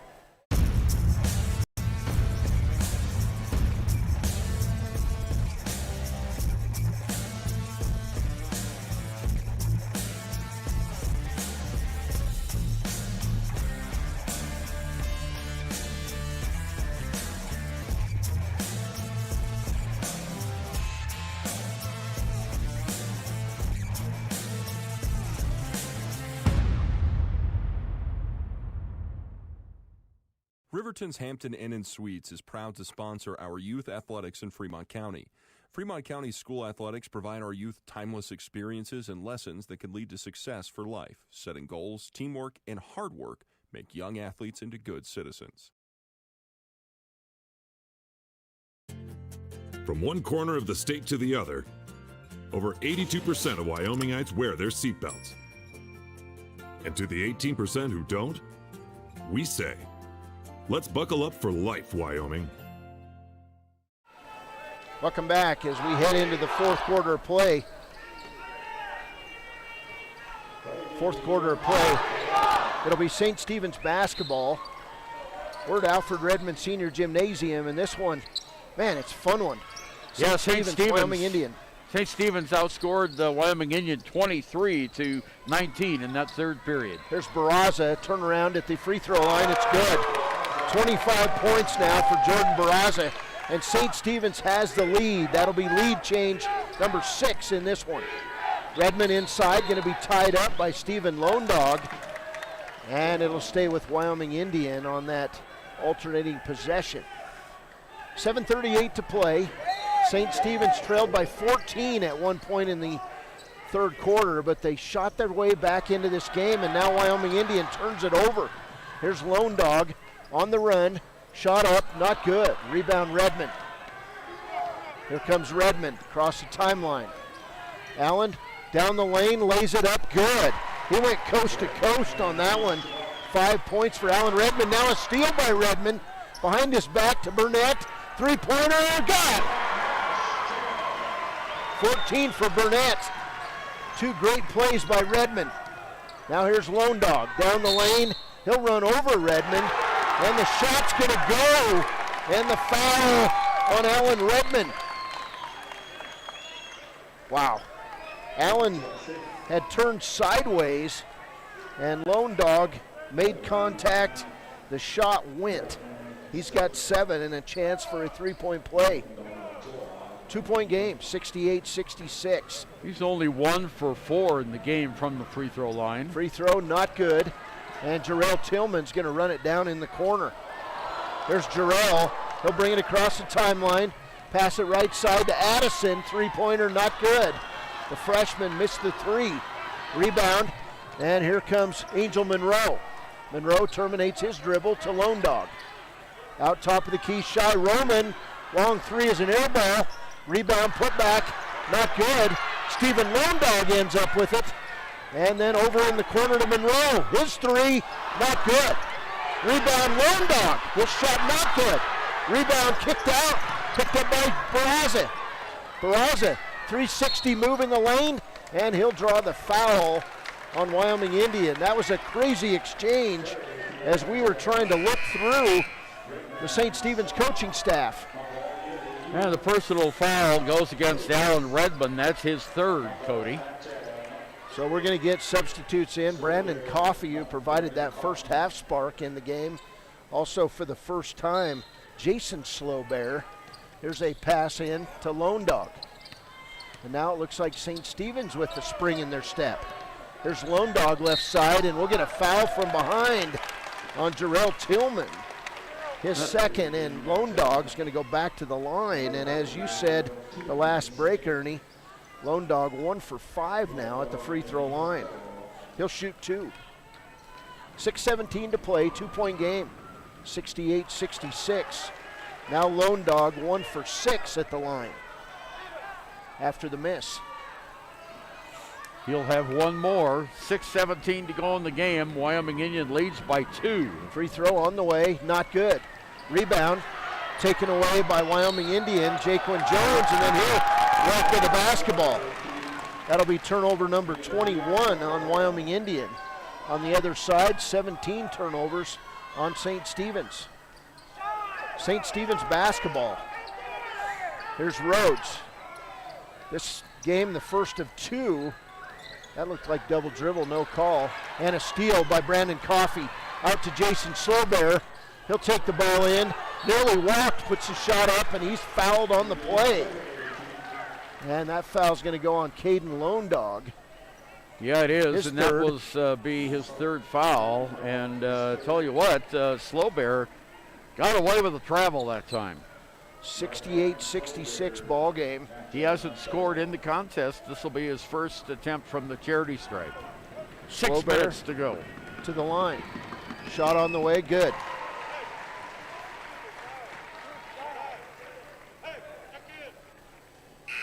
Slowbear, the 10th Wyoming Indian player to score in this game. Wyoming Indian has only missed 6 free throws tonight. They've been great at the line. On the St. Stephen's side, 9 guys have scored. Here's Slowbear, 3-point lead for the Chiefs. Second free throw, good. Slowbear knocks him down. It's a 4-point lead for the Chiefs, 70-66. 6 minutes to play. Here's Barraza, leaves the jumper short. Rebound, Slowbear to Isaiah Burnett. Isaiah jump passes to Jones. Jaquin back to Isaiah Burnett. Now Jones. Jones down the lane. Hits Coffey. Coffey in the lane. Puts it up good.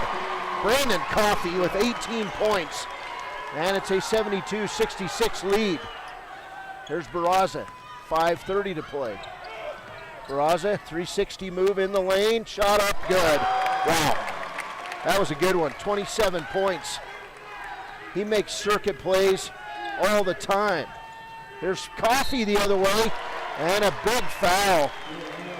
Yeah, he draws the foul, and he's His slow fourth. getting up. That's number 4 on Jordan Barraza. So Brandon Coffey with aggressive play in this one. Boy, that 18 last points. basket of his was a thing of beauty. 4 for 4 at the line today for Brandon Coffey. Shot up, not good. Well, the broadcaster's curse. I jinxed him. 4 for 5 now. 5:16 to play. Still anybody's ball game. It's a 4-point lead for the Chiefs, 72-68. Second one from Coffey, not missed good. it. Rebound Barraza. 5 minutes to go in this game, 5:10. Barraza for 3, front of the rim, not good. Good D there by Coffey. Outlet pass to Tillman. Tillman will go up on Barraza, not good. And a rebound by Jason Slowbear, and then it'll be tipped out of bounds by Lone Dog. Slowbear out jumped Barraza that time for that rebound. Timeout, Wyoming Indian. Wyoming Indian 72, St. Stephen's 68. From a rowdy Alfred Redmond Gymnasium. We'll take a break. This is Wyoming Indian basketball. Community Health Centers of Central Wyoming has locations across Fremont County ready to serve you at DuBois Medical Clinic, Riverton Community Health, and Lander Community Health Pediatrics. We accept all forms of insurance, including Medicaid and Medicare. Are you struggling to get medical care? Ask for their sliding fee scale. From family medicine to pediatrics, Community Health Centers are here to serve you. Call 307-463-7160 or visit chccw.org to schedule your appointment. Central Wyoming College now offers Bachelor of Applied Science degrees in Early Childhood Education and Organizational Management and Leadership, with an emphasis in outdoor education, tribal leadership, or business and entrepreneurial leadership. CWC offers 3 ways to learn: online, virtual, and in person. Learn, grow, lead, and advance at Central Wyoming College. CWC is leading the way with expanded programs in the Bachelor of Applied Science degree. 20 for Brandon Welcome Coffey. back. Well, I've got 18, so I don't know. We'll see here. Wyoming Indian basketball. Brandon Coffey, he's either got 18 or 20. He's been outstanding. Here's a scrum on the floor. Rhodes walks with the basketball, no call. He went sliding across the floor to Caden Lone Dog. Shot up, not good. And then the ball's going to be tipped out of bounds off Wyoming Indian. 4:45 to play, and something tells me it's going to get even wilder than it's been. Yeah, the crowd is really into this now. St. Stephen's basketball. 72-68 Chiefs lead. Here's Roman, right side to Lone Dog. Lone Dog guarded closely, and Isaiah Burnett with the near steal tips it out of bounds. 4:37 to go in this game. 4-point lead by Wyoming Indian. St. Stephen's with the ball. Here's Lone Dog with the ball out of bounds. He'll inbound it to Stephen Lone Dog. Stephen unable to go anywhere, guarded closely by Jason Slowbear. Around the horn, Caden Lone Dog to Rhodes in the corner, and the fans will call the 3 seconds. Yeah, they got him that time. Camping out inside was Shy Roman that time, and you just about have to call it when half the crowd's counting to 3, right? Yeah, that's right. Barraza back in the game for the Eagles, replacing Shy Roman. Barraza playing with those 4 fouls. Also, Jaron Rhodes in the game. He's playing with 4. Here's Wyoming Indian. Jaquin Jones inside, can't go up. And stealing the ball is Rhodes, and then stealing it right back is Jaquin Jones. Chiefs will reset the offense. In the corner, Coffey for 3. God! Brandon Coffey is unconscious tonight. That is his 3rd 3. I've got him for 23. Ernie's got him for 25. Here's Caden Lone Dog on the nice drive. Shot was not good. Ball goes off St. Stephen's and out of bounds. It'll be Wyoming Indian basketball with a 7-point lead. It's 75-68. 3:45 to play. Here's Jones. Jones guarded closely by Stephen Lone Dog. Hits Burnett in the corner. Eagles with a steal. Here's Barraza. He's going to go up on Jarrell Tillman. And Jarrell with the nice foul. Fouled him before the shot. And so Barraza going to go to the line and shoot free throws. 3rd foul on Tillman, and Barraza at the line today. And Jordan has hit 5 out of 7 from the free throw line. Jordan Barraza with 27 points. Isaiah Burnett, Jaquin Jones will come out. Tyson Soundingside's back in. Also Jason Slowbear, nice job off the bench. He comes out of the game. 3.5 minutes to go. This one's going to go down to the end. 75-68 right now, Wyoming Indian. There's Barraza, 5 of 7 at the line. First one on the way is good. 28 points for Jordan Barraza. I'm seeing player of the game here for the senior big man. Second one on the way is good. 29 for Barraza. 75-70 lead. 3:30 to play in this one. Here's Redmond in the corner to Tillman. I'm sorry, it was Coffey. Left side around the horn to Soundingsides. Now inside. Tough Seabearing goes up. Block shot by Rhodes. They'll kick it out. Here's Barraza on the run. He'll go around Coffey. try to find Lone Dog underneath, and then walking with the ball. I'm sorry, that was Arthur Shakespeare who walks with the basketball. Coach is out, giving it to the officials a little bit on both sides. And we we're have going to get a timeout for a shoelace.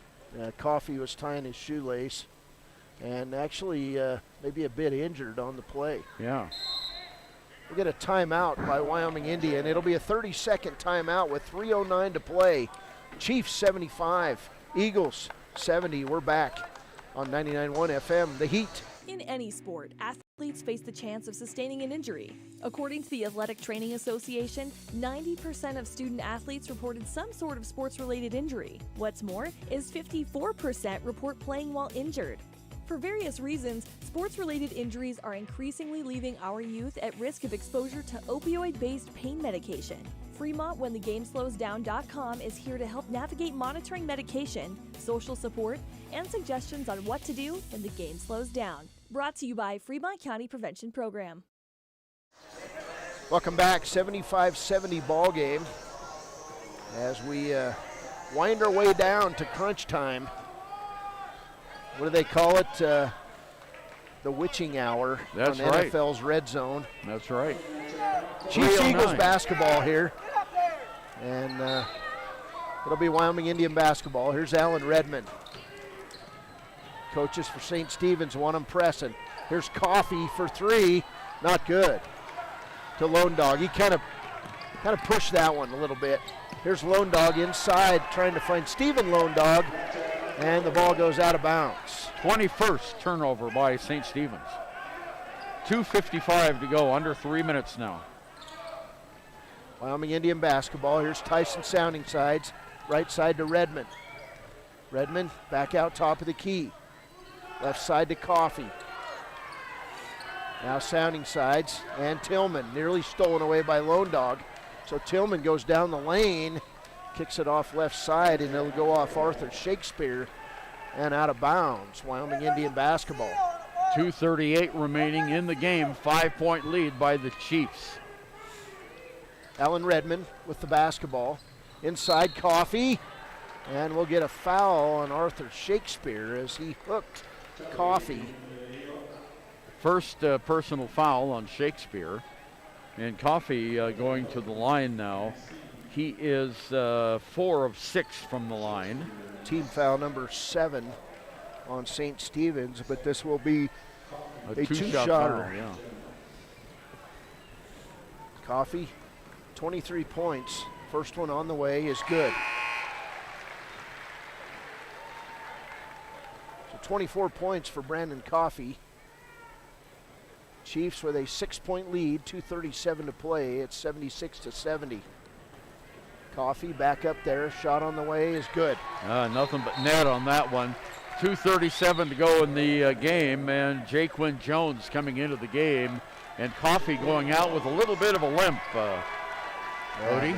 And also a standing ovation from this crowd. Yeah, very good one. Partisan Wyoming Indian crowd, of course. Here's Lone Dog, 2:33 to play. He'll pass it inside and out of bounds. Lone Dog was hoping that Stephen Lone Dog was going back quarter, and he doesn't, and that'll be 22 turnovers on St. Stephen's. 2.5 minutes to go in the game now. Sounding Sides to Jaquin Jones. They'll break the press, and they'll set it up to Alan Redmond, top of the key. Left side, Seabearing, and now cross court to Jaquin Jones. Yeah, they're running a little clock here, Cody. Seabearing, right side to Redmond, 2:11 to play. Back to Jarrell Tillman in the corner. Jones to Tyson Sounding Sides underneath. He'll bring it out to Tillman, and Tillman now double teamed, and he's going to throw it across midcourt. Picked up by Shakespeare on the turnover, and Jaquin Jones steals it back. So turnover each way. 1:50 to play. 7-point lead for the Chiefs. There's Jones. He'll dribble around the corner, give it to Redmond, and the Chiefs are running time now. And this is where legends like Lane Hill came into play that dribbled out clocks. Chiefs trying to find their point guard identity here. Here's Jones, 1:29 to play. Right side, Seabearing. Coaches for St. Stephen's calling for a foul, and they get it finally from Arthur Shakespeare, his second. A minute 21 to go in the game, and at the free throw line is Alan Redmond. He's 1 for 1 in the game tonight, has a total of 3 points. Chiefs took off about 20 seconds in that possession, and they've got a 7-point lead as Alan Redmond, 2 for 2 at the line with 4 points, will shoot. 1 plus the bonus. First one, not good. And Tough Seabearing runs it down, but coming up with the ball is number 22, Stephen Lone Dog.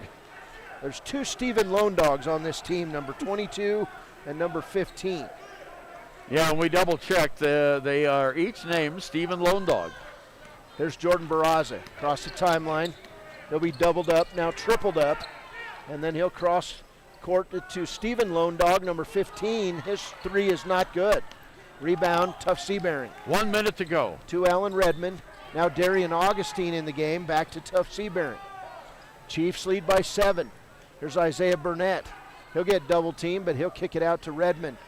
Now it looks like the Chiefs are going to do it here as Augustine for 3, not good. Rebound Burnett, his shot is back up, good. Isaiah Burnett now with 16 points, and it's a 9-point lead for the Chiefs. Fans starting to put on their coats. Here's Redmond. And now the Chiefs cheer. Here we go. Isaiah Burnett lays it up and good. And it's an 11-point game. Burnett steals it back. His shot not good. 20 seconds. There's Barraza across the timeline. In the corner, Shakespeare for 3. Air ball. Rebound, Jaquan Jones. Chiefs cheer.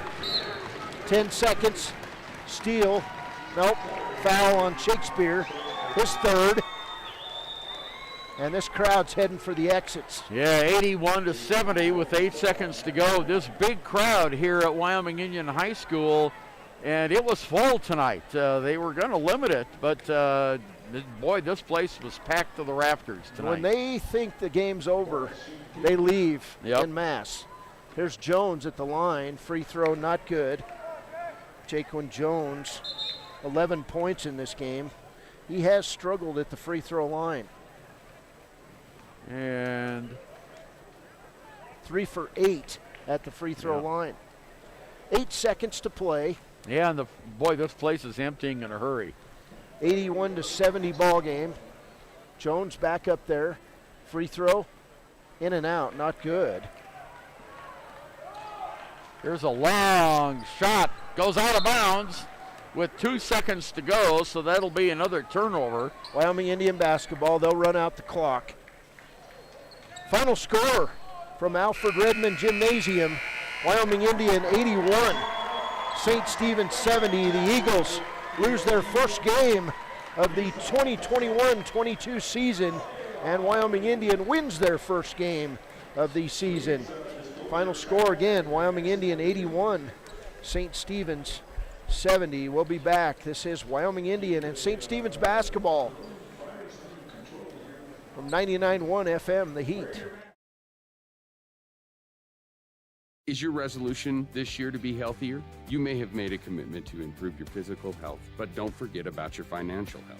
Atlantic City Federal Credit Union is listed as one of the healthiest credit unions in the U.S., and we are the healthiest credit union in Wyoming, according to depositaccounts.com. Don't risk having your accounts anywhere else. Become a member today and accomplish your first resolution by becoming healthier. Financially speaking, that is. Federally insured by NCUA. Open your eyes to a credit union. Atlantic City Federal Credit Union.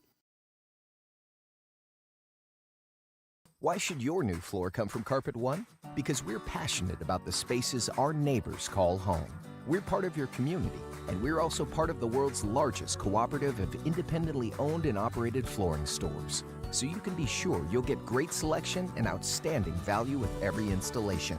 Whether it's carpet, hardwood, tile, or luxury vinyl, our experts take the guesswork out of choosing the right floor. We're your local Carpet One Floor and Home, the one store for your perfect floor. Welcome back. We've got Craig Ferris here, Wyoming Indian coach, on the post game. And Coach, it was a typical up and down I don't know if you call it res ball or what, but it was guys finding open guys all night, guys taking things to heart. And I mean, Brandon Coffey came off the bench for you and got 25 tonight. He was on fire. I had a good feeling about that kid tonight, man. He played really well. He looked like he had a lot of confidence coming in that JV game. He had a really good week of practice, man. We've been kind of on him. He's a really aggressive, smart player, but he gets down on himself. One little mistake and he kind of gets down on himself. And Coach Willow and Coach Highwalker are doing a really great job over there, kind of keeping him pumped up, keeping him going, man. He played really well for us tonight. Well, Isaiah Burnett kind of got things going too. He had, he had 18, 14, 16, 18. He ends up with 20 points. He had 18 in that second half, Coach. Man, that was the quietest 20 points I've seen in a while. It didn't look like he was doing much, but you know what? He's a grinder. He's a hard worker. He sits there, doesn't complain. He gets things done. He had 18, I'm sorry. 18, sorry.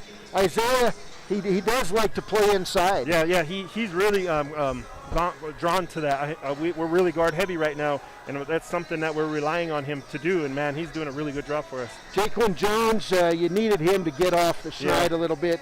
Came out, scored 8 points for you in that first quarter, kind of set the tone for. Yeah, he's one of those guys. He didn't get to play last year. Did really well for us coming in as a freshman at the state tournament a couple years ago. So we know his potential. He didn't really play up to it before the break, but talking to him, getting his confidence built up, letting him know that this is kind of one of his team. Him. Tuff and Allen and those guys, they're our vets. They're in control right now. They need to be those leaders, and he did a good job of stepping up for us. Well, it's fun to play against a player the caliber of Jordan Barraza. He had 29 tonight. Yeah. He plays with both hands. He just makes great plays. Tell you what, that kid did not give me much sleep the last couple of weeks. I knew he was on the schedule. We knew we were coming. We knew what he was capable of, and he proved his worth in goal tonight for St. Stephen's. These games over Christmas break are pretty hard on these kids. Coming into practice, they've seen all their friends and stuff. It looked like he's been in the gym the whole time. Lots of props for that kid. He's going to go big places. Well, I know you'll be proud of this stat tonight, Coach, but the Chiefs hit 27 out of 35 free throws. Oh, my goodness. Guess what we focused on over Christmas break? I love that. Well, it looked like you guys, it was going to come down to conditioning at the end, and you guys still had some fuel in your tank at the end. Oh, yeah. Like I said, these Christmas practices are really, really hard, trying to get the kids motivated. The good thing about this group right here is even after practice is done, they're there for another hour. So, we're putting in 3-hour days, 2 for practice, and they're putting in all that extra time, and it showed tonight. Well, you only got that one game during Christmas break, but it was a fun one, man. This was a great crowd tonight. Oh, man. It was fun to see the crowd back in. I was telling my coaches, I said, that didn't look like a half capacity crowd right there. But, hey, I'm not complaining. I'm thinking maybe somebody walked away from the door and they just kept coming in, right? Hey, I'll take it. I love this. We missed this. The fans, both crowds were awesome tonight. You can hear the Eagles fans chanting for their guys and our Chiefs fans chanting for us. Just makes for a great atmosphere that I've missed a lot. My favorite crowd chant is when they see somebody camping inside the paint and the officials have to call a three. Yeah. They have to call that 3-second because the fans see it. Yeah, and it's one of those things I know the refs don't really look for. We're chanting it on the sidelines ourselves as coaches, so, I think the officials did a good job of wishing them a safe trip tonight. They got to go a long ways, but I really appreciate them coming up. They did a good job. Let the kids play and let the kids be the ones who decide this game. Feels good for this group of kids to get their first win. Yeah, we didn't have a good outing up at Bighorn. We kind of confidence level was low, fundamental level was low. We turned that around. Hopefully in this Christmas break, we focused on a lot of simple things. Dribbling, shooting, passing, defensive stuff. We kind of moved away from the more details, the more complex stuff, and focused on the details, and it helped us out today. Coach, Happy New Year. Yes, Happy New Year, you guys too. Congratulations. Here's to having finish off another great season, right? There you go. All right. Hey, enjoy New Year's Eve tomorrow. Oh, yeah. Right. I plan to. All right. That's Coach Craig Ferris here on the post game. Congratulations to the Wyoming Indian Chiefs. Hey, we'll take a quick break. We'll break down the final stats in this one And there are a lot of stats to look at in this one. This is Wyoming Indian, St. Stephen's basketball on 99.1 FM, The Heat. Knows what it means to be on top of your game. For over 60 years, Gotchi has led the field in providing physical therapy, occupational therapy, and wellness in Thermopolis and their facilities in Worland, Basin, Cody, and Shoshone. Whether you're recovering from an injury, deconditioned, post-stroke, or just looking to take control of your health, you'll find years of dedicated experience paired with personal care at Gotchi Rehabilitation and Wellness. Learn more at gotchi.org. Your car or truck is an investment. When it needs repairs, you need someone you can trust to do the job right. Take it to Gunners Automotive. They repair all makes and models of cars and trucks, from oil changes to brakes, tires, and more. Gunners Automotive, 856-2288. Welcome back here to the postgame show. Cody Beers, Ernie over, and tonight the final score in this one, Wyoming Indian 81, St. Stephen's 70. It was Wyoming Indian leading this one 44-39 at half. They would build a 14-point lead in that third quarter, but St. Stephen's came back. They shot their way back into this one with 4 3-pointers in that third quarter. 5 points from Barraza, 5 points from Stephen Lone Dog, 6 points from Tyron Ridgely. But probably the most telling thing that happened in that third quarter, which hurt the Eagles in the fourth, was when Ridgely fouled out with 3:56 to play in the third, Ernie. Yeah, he had 13 points at that point. He was a monster on the boards. He was the leading point guard running the offense for the Eagles, and when he left the game, the air kind of went out of St. Stephen's. They only scored 8 points in that in the final period. Wyoming Union poured in 18 in that final period. A big fourth period for the Chiefs was the difference. Well, there was a lot of turnovers each way. I believe 25 turnovers for Wyoming Indian and 26 for St. Stephen's. So not the prettiest game, but when you're playing this type of basketball, this up and down the floor basketball, you know, teams are going to throw the ball away and they're going to struggle a little bit. But tonight, it was a fun game to watch because you saw the talents of a Jordan Barraza of St. Stephen's, of a Tyron Ridgely of St. Stephen's. To the other side, Brandon Coffey comes off the bench and just catches on fire, scores 25 points in the game. Isaiah Burnett plays a really nice inside-outside game, gets 18. And Jaquan Jones with 11 points for Wyoming Indian. It was just a lot of fun. So why don't you break down, let's see what St. Stephen's did individually in this game, Ernie. Jordan Barraza was all everything. He only missed 2 free throws, and he hit 2, 4, 6, 7. So he was 7 of 9 from the free throw department. He ended up with no three-pointers, but he had 29 points from the field to lead the Eagles. 29 points for Barraza. Also in double figures for St. Stephen's, Tyron Ridgely, as you mentioned. He fouled out, 3:56 to go, halfway through the third period. He ended up with 13 points. 7 points for Caden Lone Dog, 7 points for Shai Roman. We had 5 points for Stephen Lone Dog, 3 points in the game by Arthur Shakespeare, 4 points by Dane Antelope, 2 points by Jerron Rhodes. And that was the scoring for the St. Stephen's Eagles. Eagles were 12 of 20 at the free throw line in the contest, and Barraza was 7 of 9 at the free throw line. So excellent job at the free throw line for this St. Stephen's team. And for the Wyoming Union Chiefs, led by Brandon Coffey with 25 points. He only missed 2 free throws. He was, 6 for 8 from the free throw line. He had 3 trays in the game, had 4 field goals for his 25 points. All off the bench. All off the bench. Yeah, Isaiah Burnett, a starter, he ended up the game with 3 trays in the game. He had 4 field goals, 1 for 1 from the line for his 18 points. Also in double figures, Jaquan Jones. Jones had a little bit of trouble from the free throw line. He was only 3 for, 3 for 10 from the free throw line for Jaquin Jones, but he ended up with 11 points. All of his points came basically on 4 field goals and 3 free throws.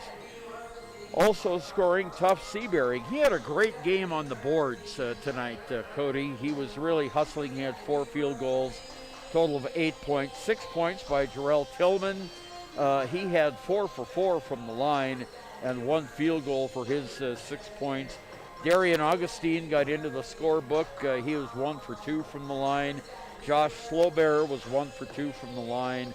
Jason Slowbear was 2 for 2 from the line for 2 points. Kenneth Addison had 2 field goals for 4 points. And then we had Tyson Sounding Sides was 2 for 2 from the line with 1 field goal, 4 points. Alan Redmond had 3 points in the contest. 5 points. 5 points. Yep, there it is right there. I'm sorry. And, the big thing that we talked about with Coach Ferris, 27 of 35 from the free throw line. That's how you win basketball games, from the line. Yeah, especially physical games like they just played. Both teams, the player's going to go home with a few scratches and bruises, but in this one, Wyoming Indian wins it. Final score, Chiefs 81 and the Eagles 70. Wyoming Indian improves to 1-3 on the season, 1-0 in conference play. St. Stephen's now 5-1 overall, 0-1 in Southwest 2A conference play. You know what's cool is they'll play each other again in about a month down at the Mission at St. Stephen's. So that's going to be a tough ticket to get. That's going to be fun right there. Yeah, it holds, that gym holds about 75% of one side of this gym holds. So yeah, it's going to be a tough one to get in there. We're going to go to our Players of the Game segment right now, brought to you by Papa Murphy's Pizza in Riverton. And for St. Stephen's, is it a no-brainer? Yes, Jordan Barraza. Jordan Barraza. 29 points. Absolutely great game for Barraza. 2 of those points were a right-handed slam in that first half, which you wondered how the Chiefs would respond to that, because at that point, St. Stephen's had all the momentum, and the Chiefs clawed their way right back into it and took a 5-point lead in at the half. On the other side, off the bench tonight, he was instant offense. 2 threes in the first half. He had another 3 in the second half. He was 6 for 8 at the line. Brandon Coffey, the junior, off the bench tonight with a game-high 25 points. It's hard not to mention Isaiah Burnett, too, because Isaiah was hitting that outside ball. He was working inside. He had 18 points. But tonight, Brandon Coffey is our Papa Murphy's player of the game for Wyoming Indians. So, Ernie, any final thoughts here as we head into New Year's weekend? Well, I think we saw 2 strong teams. As Coach Ferris said in the post-game show, they got off to a slow start up in the basin in that tournament up there, but they've recovered. And both teams, I mentioned earlier, I thought St. Stephen's was starting to lag a little bit, but they really recovered there in the last 4 minutes of the game. And both teams are well conditioned. Both teams are going to have significant wins in this 2A conference. It's going to be a great year for basketball here in the 2A Southwest. Yeah, and that felt like a Christmas present tonight from Wyoming Indian to us. It was just a fun night to be out here at Ethity. Hey, we're heading into New Year's weekend, and New Year's weekend is the most deadly weekend of the year for drunk driving. Please designate a sober driver. Have a great New Year's celebration. Hey, I'm not telling you what to do, but if you're going to drink, don't drive. I am going to tell you that here on behalf of my day job and also just as someone who cares about Chiefs Nation. So take care of each other this weekend. Again, Wyoming Indian boys, 81-70 winners tonight over St. Stephen's. It was the Wyoming Indian Lady Chiefs, 81, St. Stephen's 26 in the game before, as the Lady Chiefs improve to 7-0 on the season. For Ernie Over, I'm Cody Beers. Hey, turn around, Ernie. Hey, one more time. Happy New Year from the Wind River Radio Network. We'll see you in 2022 with more basketball here on the network. And special thanks to our new cameraman, Matthew. Hey, good job tonight, young man. We'll see you in about 2 weeks for more Wyoming Indian basketball right here on the Wind River Radio Network.